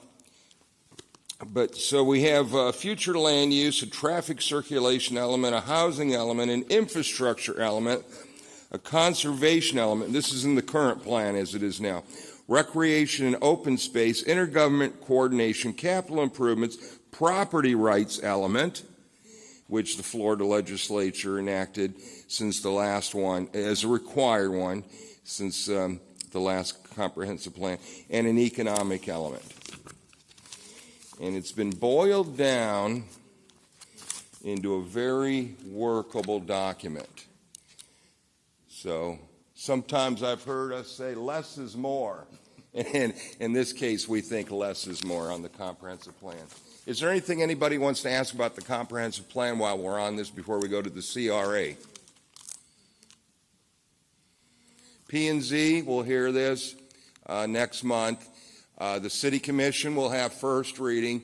We send it to the state for their comments, another revision, and then we'll go to second reading, City Commission, and then the comprehensive plan is good to go for another 7 years or so. There's some elements, they say, maybe update the water supply every 5 years. You don't have to wait 7 or 10 years, but it's a guiding document, a general guide of the long-term vision of the city. And we're talking about other things which might not be so exciting in there, like water supply capacity, sewer capacity, solid waste. What's the supply? What's the demand? And that's called concurrency. And we say in planning, you can't build anything if you don't have concurrency. If you can't supply water, you can't build 1,500 new units in the U.S. sugar property unless you have the water and you have the sewer and you have the roads. And all these things are drilled down into stats that engineers and planners have all these numbers and look at this and say, whoa, this road won't handle it. You have to have, so they call that concurrency. You need more roads, or you need more capacity in your water treatment plant. But we need to know those numbers, and that's what's in the comprehensive plan. Now, our friends here in audio visual have, they're going to put up on the screen. I took some photos. I do a lot of what we call windshield surveys of towns. Have I told you that term before? Yeah. Where I drive by and see okay, so I'm going to tell you what we're seeing here. And I'm not going to talk about the existing CRA plant. Leslie did that. I want to talk about, okay, let me see. That one there, okay. It's not working. Okay. It's not moving.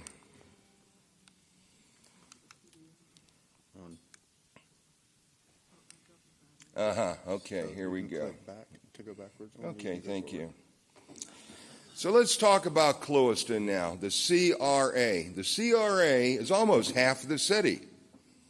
It's very, very large. It's very unusual to see a CRA district that big. It is what it is. Could be reduced, could be expanded. I'm glad it was expanded to the lakefront master plan.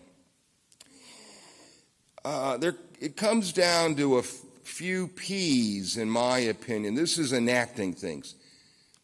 Painting, planting, and pavers. These are small things that can be done to beautify a city. I come from that perspective.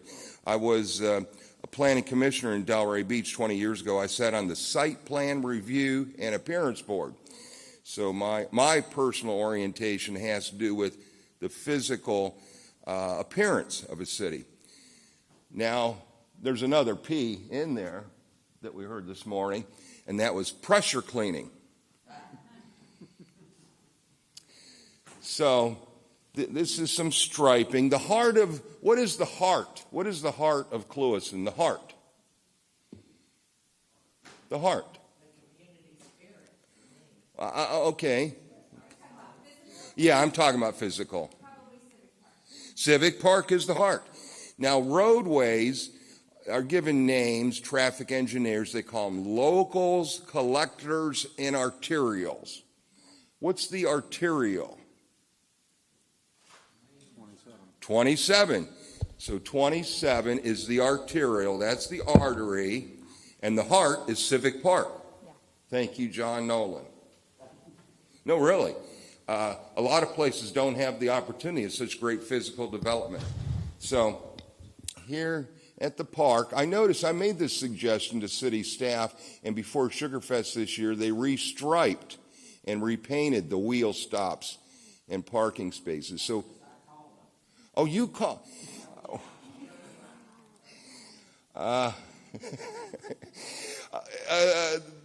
You are a very needed resource here, Miss Walker, because you get things done.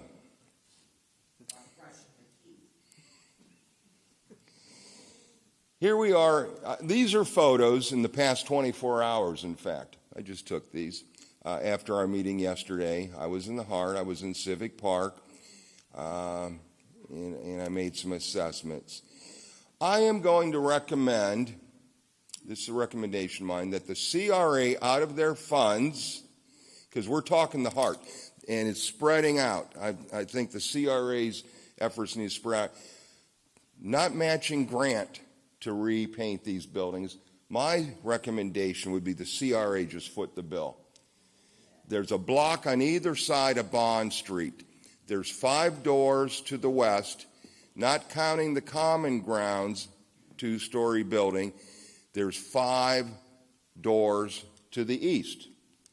So those are the prime blocks in the heart. And we see Civic Park on the right. So I would say, instead of, and the prices have gone up, the CRA should just paint those. Now, these are Art Deco buildings. I don't know if everybody's familiar with Art Nouveau, Art Deco, modernism, but this is Art Deco buildings, which were, is everybody familiar with Art Deco? Yeah, it has certain architectural features, banding, eyebrows, windows, symmetry. My suggestion would be that this block, excluding the dentist office and excluding the Common Grounds building, be painted in Art Deco colors. Yes, ma'am. Yes, ma'am. Let's just say that the CRA, agreed. They should foot the entire bill for painting these buildings. Personally, I would tell you I don't think that any of them need to be withheld. Like any what? Any of them need to be withheld.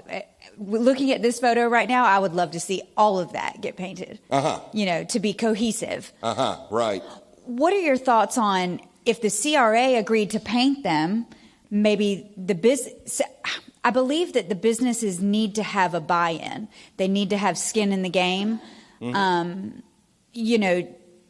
Because that will help them take their new paint job seriously, and maybe they will pressure clean more than otherwise if somebody just painted it for them and walked away. Could the skin in the game be, if we paint it, you provide awnings?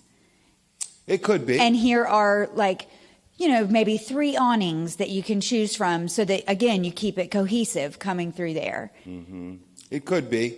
It could be cohesive, and there's not a hodgepodge, I'm going to use that, of different colors. See, if the CRA paints it, the CRA is going to have a voice in what the colors are. If I say I'm going to paint your house, but I'm going to choose the colors, but you've seen other houses I've painted, you might say, well, James is going to paint my house for free. I think he's going to choose right colors. It's not. There's one house here in Clewiston. I'm pointing this direction. Everybody knows which one I'm talking about, right? I think it's purple and pink or something like that. Now, the CRA can also enact, because this is residential and not just business, any residents within the CRA must have their repainting colors approved. And maybe there's a lot. Yes, ma'am. I think it would be better served for the community if you're going to take, if you're going to pinpoint and designate, just like what you were talking about, it's a good reason for you to say, these are the buildings that we should focus on first, because it is the heart of the community. It reflects the civic park. It reflects the amenities that are back between the pool, library, etc. And that if you were to pinpoint these, or just like back in the day when Bond Street was pinpointed and we did the pavers and things like that, I think as a taxpayer, I would probably rather see not just buildings painted. I want to see something characteristic of our area where it is everybody's signage is redone. It's very professional. And then you also have some kind of a mural that shows what Clewiston is, what have you. I mean, and some of these things can be done with participation of the owners, because they're going to have to buy in on what those signs are going to look like. And so it could still be a percentage that says, look, we are planning on doing $20,000 worth of improvements. We are going to expect a 20% buy-in from you. And I don't think anyone would turn down a 20% buy-in. And most of the time you're going to be looking at landlords who know that their buildings are going to need to be painted every 10 years anyway. So they're going to say, yes, I'm going to be willing to do this. Mm-hmm. And then you're going to get a cohesive look. And then you're also going to be able to, because of a mural or because of a particular type of painting, which I do believe that we do need murals in this area. I've gotten a lot of great responses on the mural that has been on the side of the rec. And it's easy to be able to pinpoint to people and say, go check out the rec building. Go look at that really bright painting that's there. They find it. They then find the rec center. Otherwise, it's just a kind of another building that they can't recognize. But now they recognize it. Same thing. People are going to recognize if you put orange blossoms all over the top, weaved through those three buildings, they're going to recognize when they're going through town. Yeah, that really cool building. I stopped there and I had lunch because go to the orange blossom. It's easy recognition for people, and it gets bang for your buck. And the drive-through are going to be, oh yeah, Clewiston, that's that place where in the heart of town it has those buildings that are all Art Deco colors. I thought I was in South Beach. 15 years ago, it was the Old South Barbecue Ranch. Yeah. 50 years. Hey, Clewiston, yeah, Old South Barbecue Ranch. Anyone you ask. Out of town, in town. Old South Barbecue Ranch. I mean, if you remember, I'm sure you came through town, and some of you old people like me remember. Clewiston Inn, Roland Martin's, and Old South Barbecue. They didn't even know U.S. Sugar was here. So they knew. You still see questions about Old South on social media. People will be like, what was that restaurant? And every time it's what they're talking about. I just wanted to touch real quickly on the CRA the board was tasked with like choosing, some paint colors at some point. That was, part of their task. I think that they did choose, but maybe that's something that needs to be revisited if we're going to go the Art Deco route, which I think is a good idea to embrace for these buildings, right? To embrace the look the era that we already have, the style. Real quickly though, I wanted to touch on the Purple House comment. Oh, okay. Is that your house? No, it is not my house. There are two, but one of them I'm very familiar with. I just want to point out the difference for the public. We're talking about public funds here, And those people that painted their house did not use public funds. Correct. That was a private expenditure. And personally, I believe that if you own that property and you want to paint it yellow or khaki or gray or purple, that is your property and you can paint it. That's how the city of Clewiston is laid out. We don't have, I don't want to see in the comments everybody start coming for the purple house, because that's not the concept we're talking about. That's a private individual that chose the color of their paint with their money, and we're talking now about public funds. And that's not in the CRA? No, absolutely district, not. that house. The city of Lauderhill, where I was employed there 4 or 5 years, 20 years ago, any residential structure in the house, if you changed the paint color, it had to go before the Community Appearance Committee.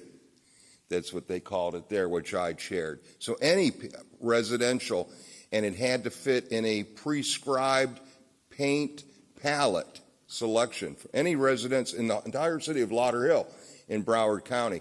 My suggestion to the CRA would be not to have a paint palette in the CRA, but any colors would have to be reviewed and approved by the CRA board. Gives you more flexibility. Sorry, I think that's probably a good idea. I just want to make sure that we're differentiating between, for the public that are watching this on social media, I don't want to see us get an uproar of people saying, oh my God, now they're going to try to tell us what color we have to paint our house. That's not. They do that in other places already. Well, they do, but not here. Right, but not here. So. and beauty's in the eye of the beholder. Agreed. And I think that's, for me personally, that's a lot of my reservation is what is it? It's what these 4 people right now like. Guess what? There might be 3 all new people come November. What are they going to like? Maybe Hillary likes light green. Mine is light green. But perhaps Mayor Pittman despises light green.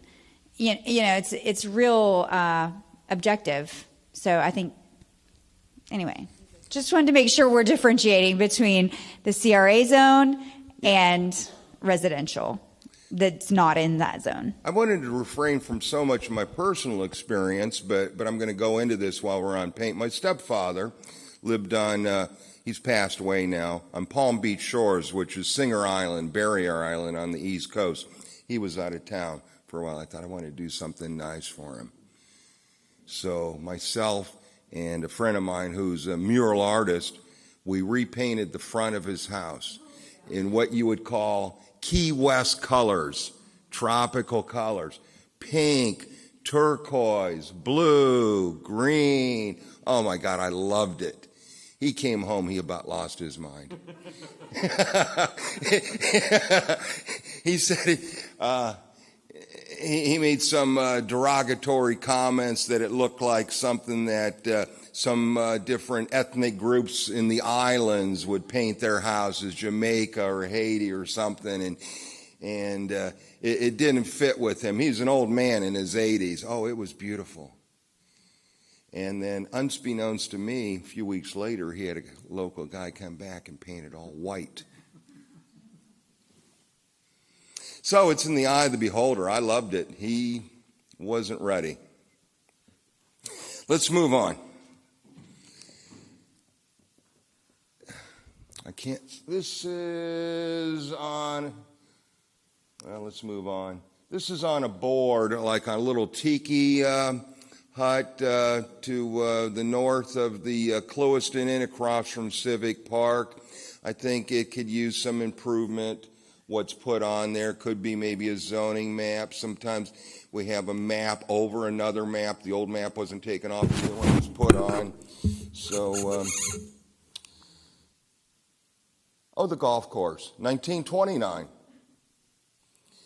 John Nolan laid out the golf course. Seth Rayner was the golf course architect. 9 holes was built first. The other 9 was built a few years later. So we've talked about the 1920, the 1925 date. As you can see here at the golf course, they say 1929.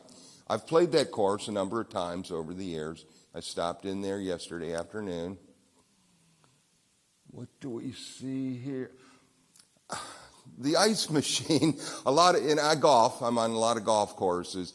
You typically have a cup, you put it in, and it drops the ice in, you move it over, it drops the water. Here you have to, first of all, you have to provide your own cup, then you have to scoop the ice, and then you go to an old-fashioned, high school water fountain to fill up your water cup.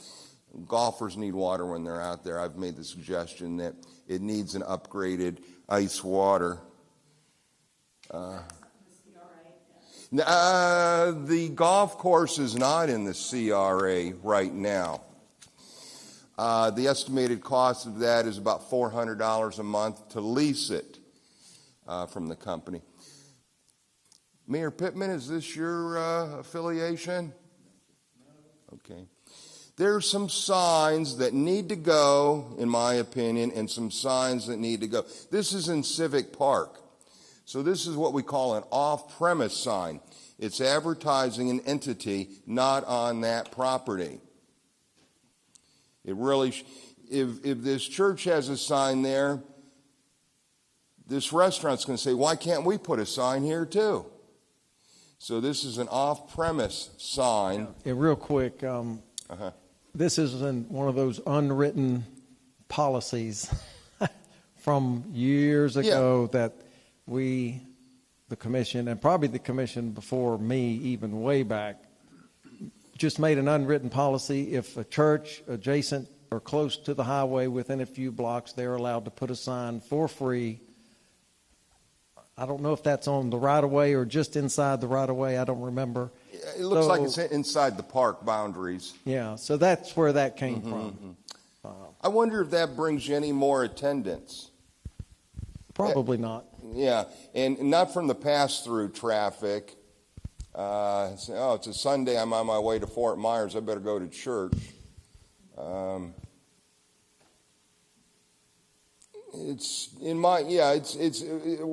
honoring God. It's a good thing, but it's what they call, some excess sign clutter, unfortunately. So,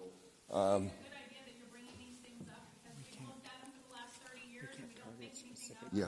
Now, today, with GPSs, it is a little bit different. Yes. So, it is, I think it's a great recommendation that the City Commission can now have open eyes to say, yeah, maybe we should unclutter that area because everybody does use a GPS today, and it's kind of redundant. It's not needed like it was 25 years ago. And like Mr. Cooper mentioned yesterday, if both of us or four of us walk from Fort Myers to Clewiston, we'll give you a report. I'm looking at things from a different set of eyes.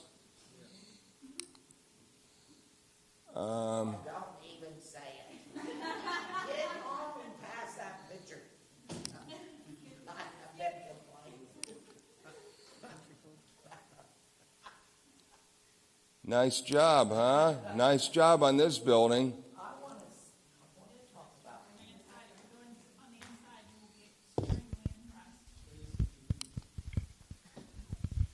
Then here we have the Clewiston Museum and Chamber of Commerce. It says on there. Also in the front it says Chamber of Commerce. At Civic Park, we're going to talk about that sign a little bit too. It says Chamber of Commerce.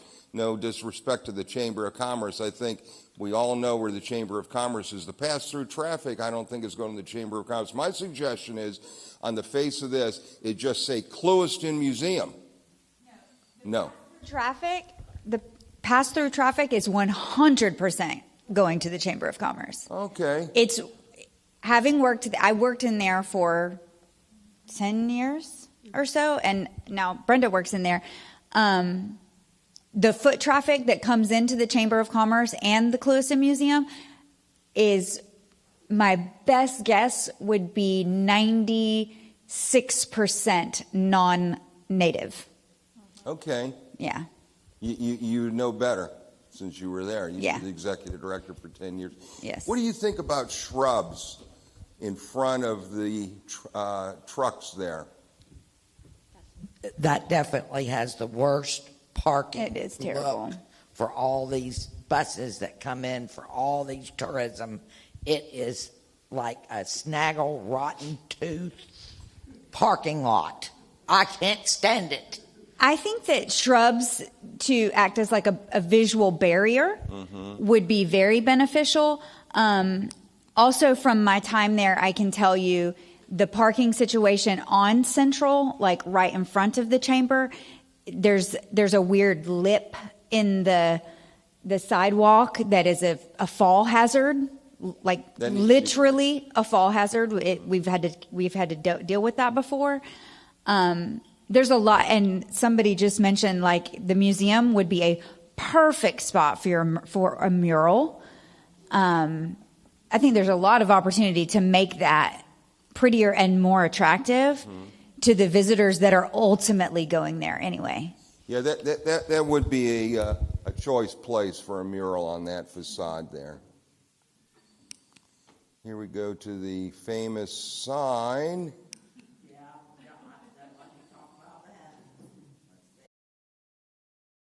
I think it might be better in a better location if you have it. I'm not crazy about it. No. It came. Go back. Go around to where Lakeport. It is Hendry County. Yeah, they snuck it in. You didn't even know, huh? Signs. I See, think that's what I find out when I'm walking around. on the back and had the history of the location. I think Hendry County put it up. It's on. I think it's in the. Oh, okay. Okay. About the signs, Lisa does. This sign created a lot of little discussion.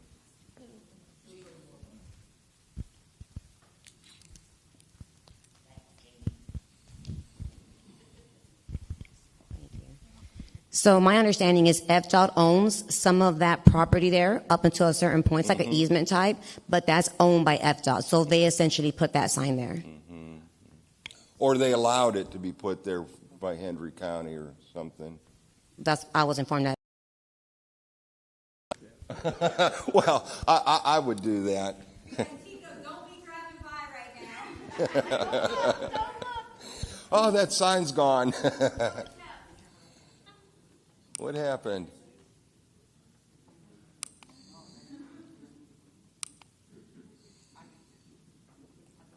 Visually not attractive.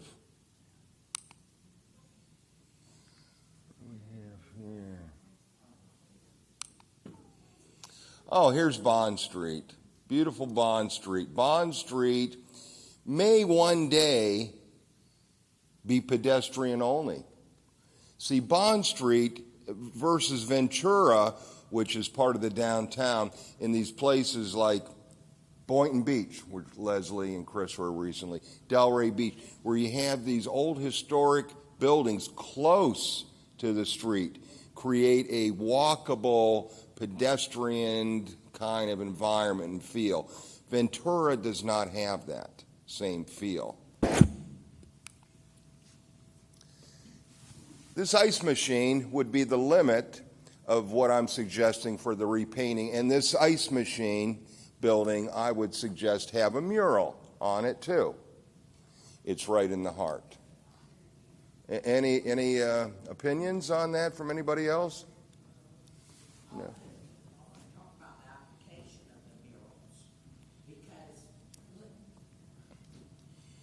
Well, they have to pressure wash the building first, and 2 coats usually.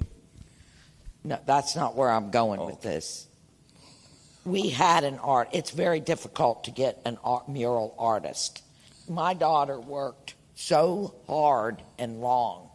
She did get the one guy that did the youth center, and he came before the CRA when other people were, in it, and his application was blocked. He actually did the most beautiful work on to put on Bond Street, and they told him no. They needed more artists. He had to, bid or get 3 different. It was ridiculous. He went away, and this is what happens. So, yes, the murals are great. Lisa even says where we have these utility boxes that are all throughout the town, just put little murals. They do that in other places already. And the high school kids, that would be a good little project. we don't need the CRA. We need the commissioners just to say yes and go to the high school and get it started. The utility boxes, you have to use an oil-based paint, and most people today are not proficient in And oil-based oil-based. paint, and we You use a just need to do latex it. paint because it's on metal, and you have to wait about a week between coats because they say oil-based paint never cures.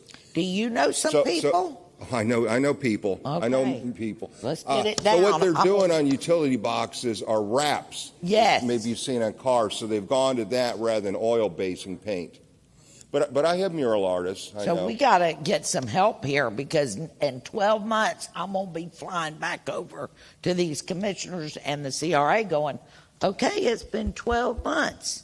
What have we done? Back to the mural artist, to the former city clerk, what was her name? Lakeisha Birch. I made a recommendation. She had brought up about the boxes. I have a friend I've known for 30 years. Her name is Sharon Koskoff. She wrote a book about the murals in Palm Beach. She lives in Delray Beach. She has created in the school district of Palm Beach over 300 murals. Wow. So she's not a journeyman artist. So she's a mural artist. And I personally have assisted her on maybe 6, just because I did a little house painting, as you heard earlier, my stepfather's house as a gift that was unappreciated. So I like a little bit of painting. It's one of my hobbies. But yeah, she's created 300 murals. So that's the kind of person that you want, not somebody where it's their first time. This is our city we're talking about. Yeah, the wraps are good. So this building, when I was talking about the Art Deco colors along the prime block on either side of Bond, it would end here with this building, which I would suggest the CRA pay for this 100%. And it's small, and the dentist's office is already done, so it's those in between. See the banding above the windows there on both of these buildings, those are Art Deco features. While we're on this, there needs to be unification in the signs, too. I think everybody would agree. And this is called an eyebrow, that feature above the windows. That's an Art Deco feature. There needs to be unification in the signs.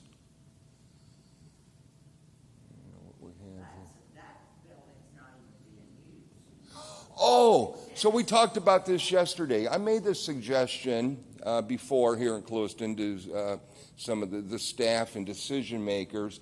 What they do in other places, these aren't ideas I cooked up. They have children from the schools put artwork in these windows, not brown wrap paper, but maybe posters that are 5 feet by 3 feet. That's what needs to go in these windows, not brown paper.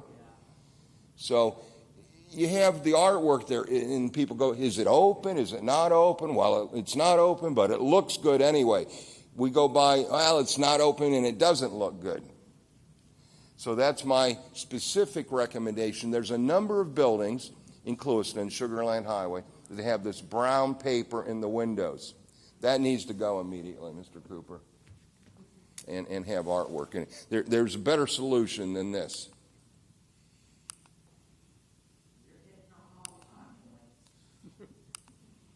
Well, I was going to say, Miss Walker, everything I'm saying today, you said yesterday. You know what needs to be done. It's just getting it done.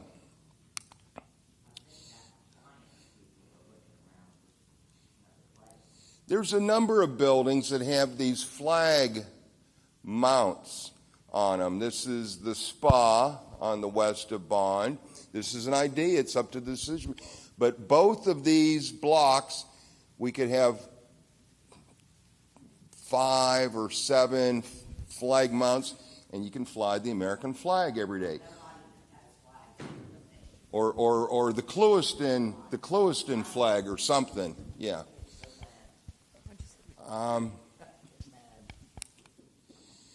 This is the Bond Street sign. which is in great disrepair. Some of those people aren't even there anymore. That sign needs to go. It could be replaced or not, but that one can't be there anymore. I could have slept on Bond Street between 4 and 6 on the street last night. There's no traffic on that street.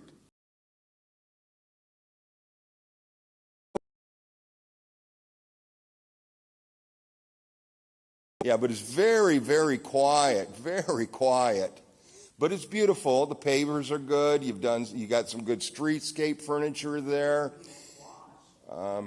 Yeah, pressure. Everything needs pressure washed. It's very quiet. That's where that mural was going to go. Mm-hmm.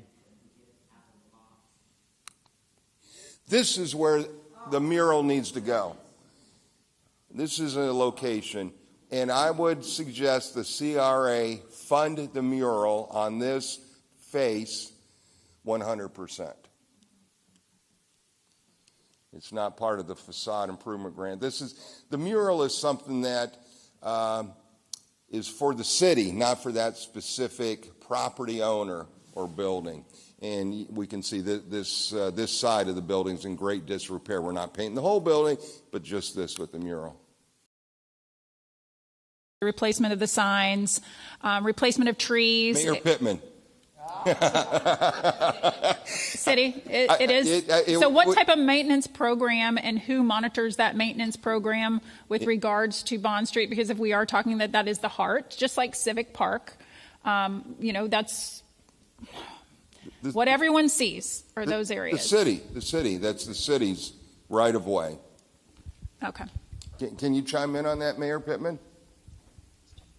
Yeah, that's correct. The city maintains it, mows it, clips it, puts up the Christmas lights on the little trees during Christmas. So now who oversees it and if there's a procedural, to clean it and clip it, I do not know. It's to be our public works, I guess. But no, it definitely needs to be attended to just by the looks of the sign and the pressure cleaning needed.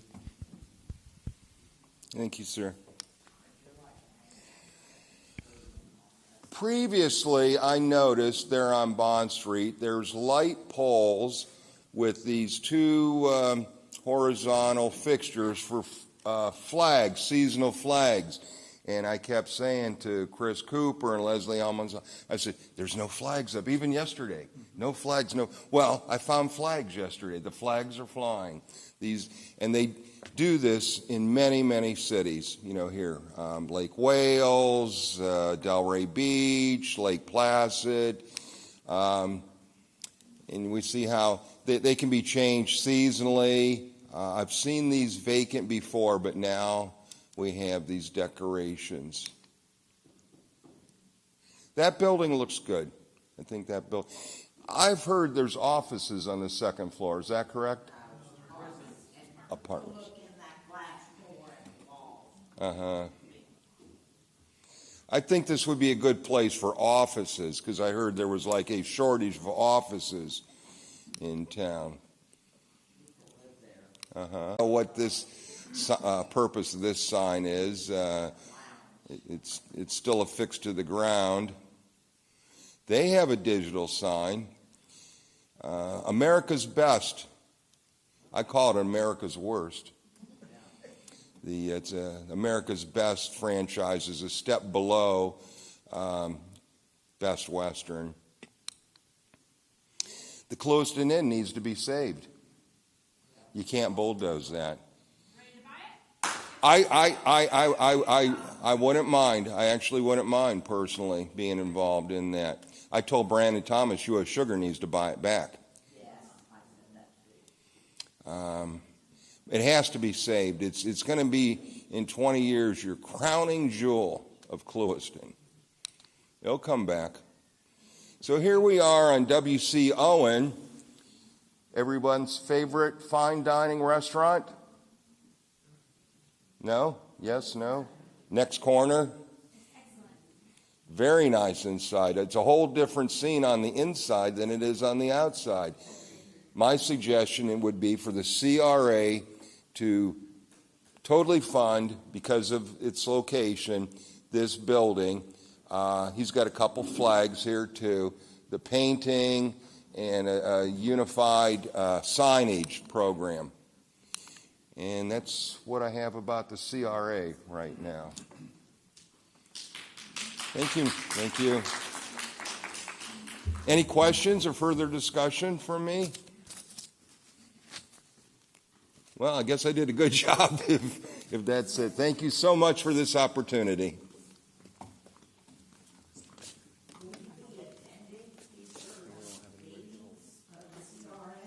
As invited. I'll be at every meeting I'm invited to. Chris Cooper. This is on Chris Cooper. I don't come, see, unlike you, they have to pay me to come here. Me too.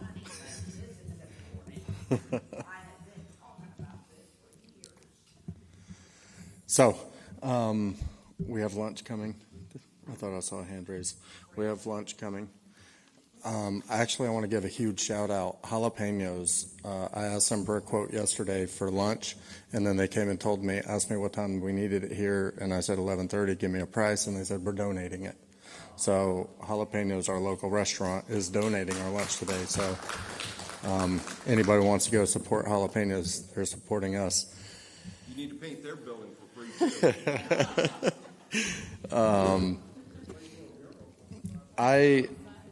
I had a business partner in North Dakota, a very wealthy man. He's been very smart in some of his investments in his lifetime. He owns golf courses and granite yards, and he just bought a train station just because he heard that they were going to reroute the train through there.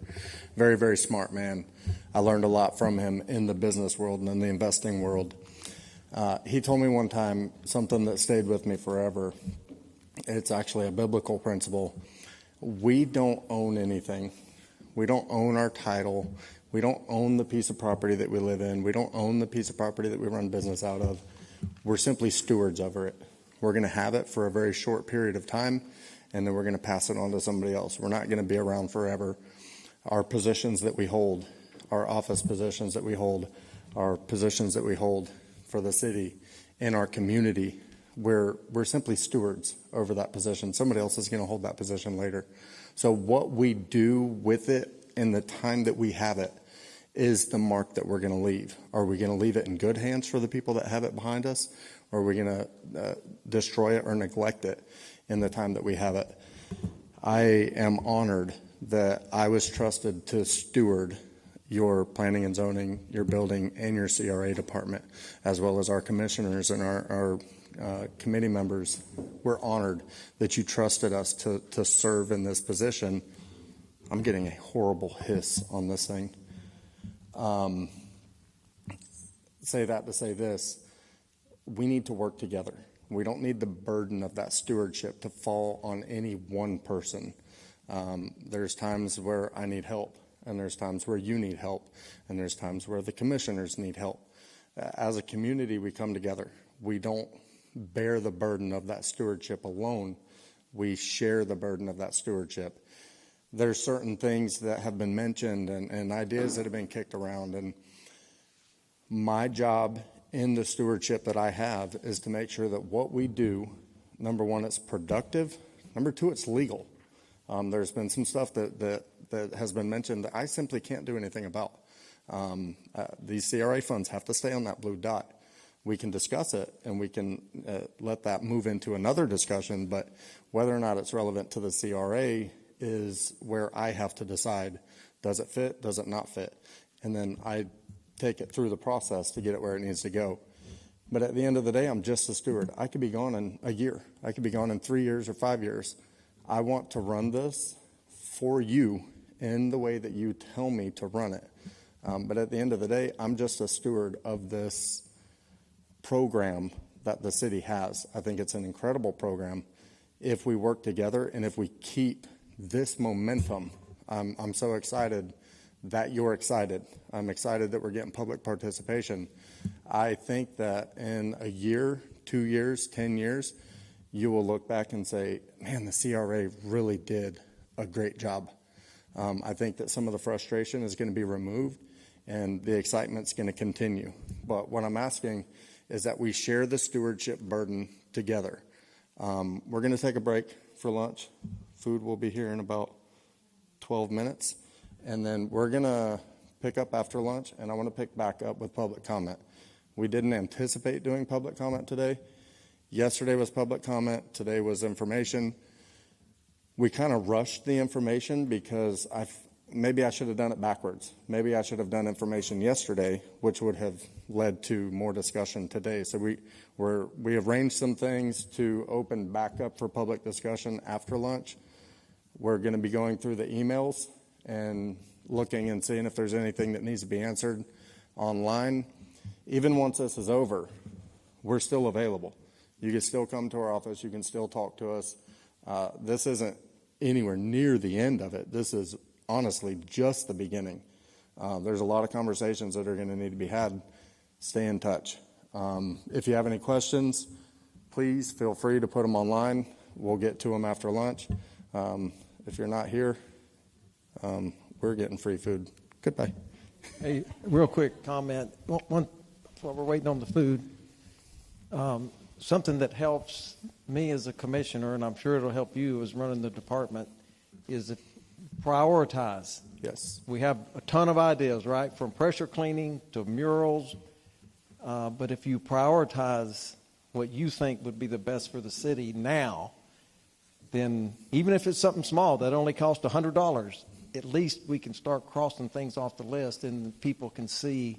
Right. So when they come to the commission and say, here's what the advisory board said is their priorities, it tremendously helps us in making a decision. Because if we have to make the priority decision, we will. Right. We'll make that decision, but it really helps if the public and the business owners tell us what you think needs to be done first. Right. Which is, as I kind of alluded to that yesterday, we have filled our bucket with ideas in the past 2 days. We have filled it with a lot of ideas. Now we have to pull all those ideas out, lay them all out, and prioritize them and figure out. And somebody's going to get mad, well, they didn't do my idea. We'll get there. We just had to, maybe we can, learn to bunt the ball before we learn to hit a home run. So let us put plants in, something that we could do quickly and see see some progress, and then move on to the next thing. Maybe we prioritize the easiest stuff first, or maybe we go for the big stuff. I don't think that we're in a position to build condos right now, but we are in a position to order some plumbago plants and put them around town. So, yes. The CRA. Well, Luann, that's what I was about to touch on. This is just the beginning, but be on the lookout for the CRA advisory board meetings. They're posted online. They're on Facebook, the city website. Come there. Just because we're doing this meeting, this is just the beginning. But if you come to those advisory board meetings, that's where you really give your suggestions. And the advisory board will hear you. The city commission meetings, get involved. We do want the community involved. Yeah. Leslie and I are here to facilitate your ideas and to get your ideas through the chains and get dirt moving and get paint rolling and get signs flashing. And we can't do it without your ideas. At the end of the day, without the ideas, without the public participation, you're just going to trust that me and Leslie are going to do what you want. And maybe you shouldn't trust us and you should come tell us what you want. But we are obviously making ourselves very transparent right now. We want to hear from you. We want to know what to do. I'm very good at taking directions. You just have to give them to me. So, like she said, participate, please, in the committee meetings that we have and the advisory board meetings that we have. They're all advertised. They're all open to the public. It's not that we do that because we have to do it. We do it because we want to hear from you. So please participate. So we'll meet back at 1 o'clock after lunch. Thank you for your participation.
on camera right now. Run away. Huh? Yeah. Haley, don't lay on the stage.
All right, guys, I hope everybody enjoyed their lunch.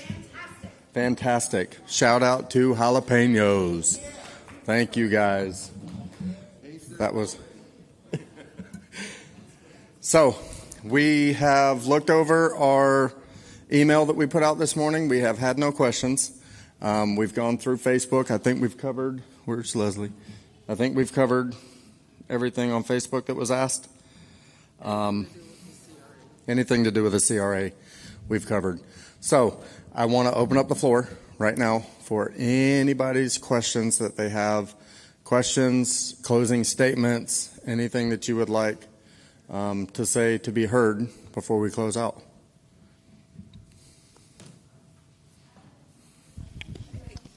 Can you go over your CRA members, the names? Thank you. We have Wendy Castillo, Dr. Raymond Carroll, Matt Waddell, Chris Musgrave, and Matt, Chris, and Timothy Potts. and Tim. There's 5. There's 5 currently, yes.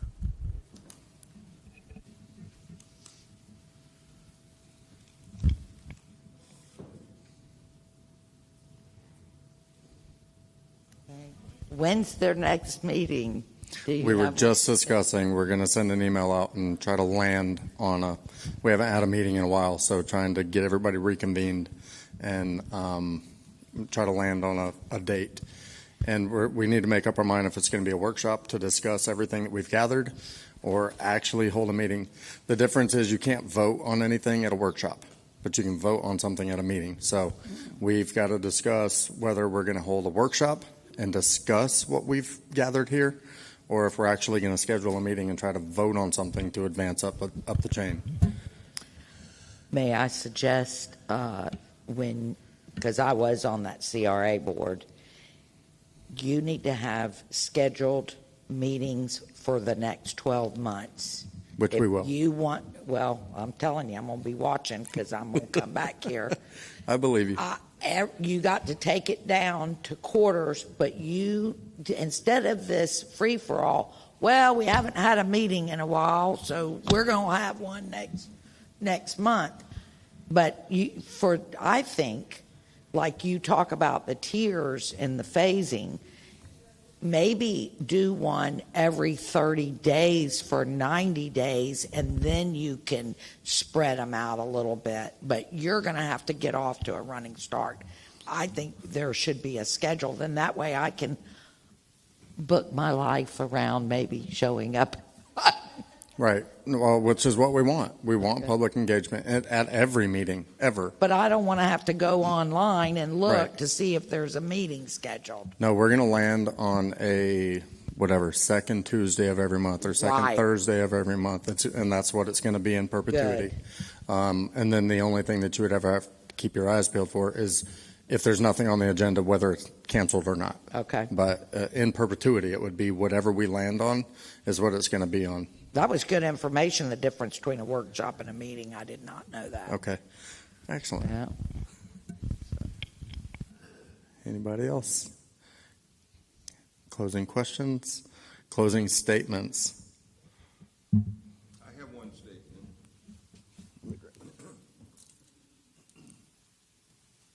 Thank you, Chris. I kind of talked extemporaneously about some of the things I had to say. One recommendation or comment I have, it may shock Mr. Cooper and some of you. The CRA has $2.7 million, I've heard, available right now. My challenge to Mr. Cooper and recommendation, and it's only because he challenged me to 90 days to rewrite the document, which is not going to happen, is that the CRA spend $500,000 in the next 12 months.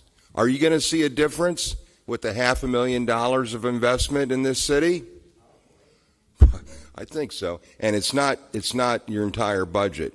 So that's and I thought about this, and that's what for the pressure cleaning, the painting, the murals, the plants, and you're probably not even going to spend that much, but to do that in the next 90 days. 90 days. Well, you gave me 90. By the way, you're down to 84. What? You're down to 84. We talked 5 days ago. Oh, okay. I don't know that we would jump on. I do want a challenge. I want to be methodical where we place it and not just race to dump some money. But I do appreciate the challenge. Leslie and I just discussed this morning and then again at lunch, and I even discussed it with a couple of y'all here. I do want to do something right away. I want to pick something, land on something, do something. The grants are not going to be ready. We have to get that before the commission. There's a process to getting the grants rewritten. Again, I could rewrite the application today, but it's going to be on 2005 numbers. I think that's a waste of everybody's time. Give me time to get them written to be relevant to 2026, and then we'll put them out, and then we'll start going. Yes, sir. Do you have a list that you've been thinking about now that he challenged you for $500,000? Do you have a list prior to this meeting that you've been wanting to tackle? We have a couple things that Leslie and I have discussed. A few ways to target foot traffic to the downtown, to our Ventura on down to Bond Street, and increase some foot traffic down there that we've discussed in-house. But again, we don't decide anything. Leslie and I don't get to decide anything. We're just the face that y'all come and tell us if we're doing a good or bad job. But the decisions go above us. So there is insulation between us and the money, which is the committees above us. So, but we do have a couple things that I'm actually pretty excited about, a couple things. And even looking at the surveys, some people have mentioned a couple of the things that we've already been considering. So I don't want to announce them right now until we take them to the committee and let them have a chance to discuss them. But yes, we do have some things that we want to, and we're going to go back and we're going to listen to everything that was here. We're going to go back and compare notes and see try to prioritize, like we've been saying for 2 days. Prioritize, this is most important. This is quick. We can get this done right away, then move on. So, yes. After the CRA decides what they're going to do, does the commission, do you have to take it to the city commission for final proof to approve, or can you do something?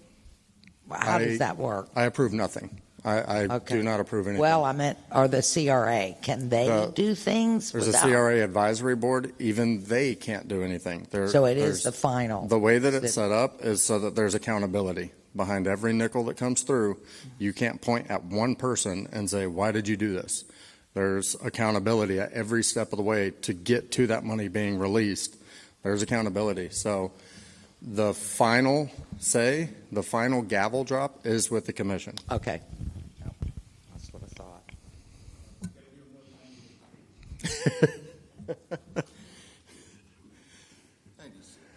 He gave me 96. Thank you, Rolly. So, any closing statements?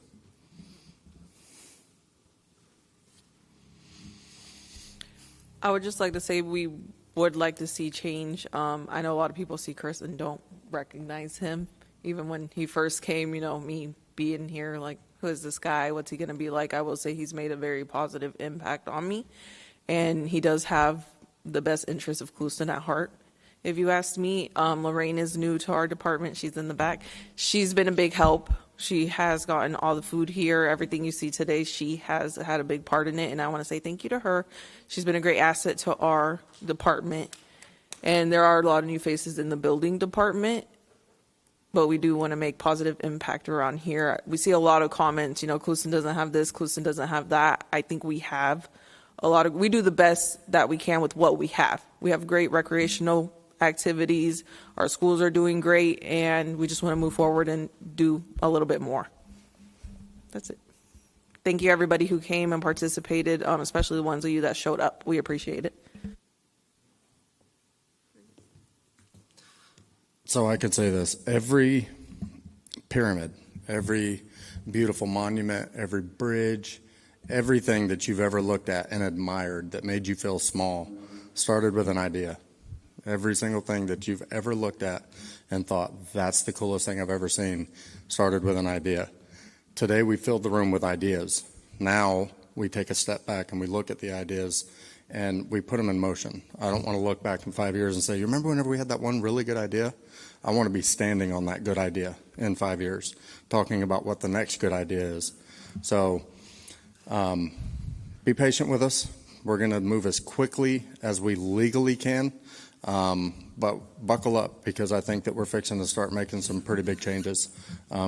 Not changes just to run through some money and say that we did something, but changes and then step back and say, look, it worked, and then talk about what's next. So we appreciate everybody that showed up online, everybody that showed up in-house. Darian and his team killed it. They did amazing for us. Thank you to Mr. James Bortos for coming out, the commissioners that showed up, all the staff that helped pull this together, and of course, Jalapenos for feeding us, making us all want to take a nap. So with that, if nobody else has anything else to say, stay tuned because we are going to have more meetings. We're going to have more workshops. We're going to have more advisory meetings. We want more input. Today, this week, was just getting information. The next phase is making choices. So show up to those and help us make the choices. At the end of the day, we work for you. So come and tell us what you need us to do. Thank you guys so much.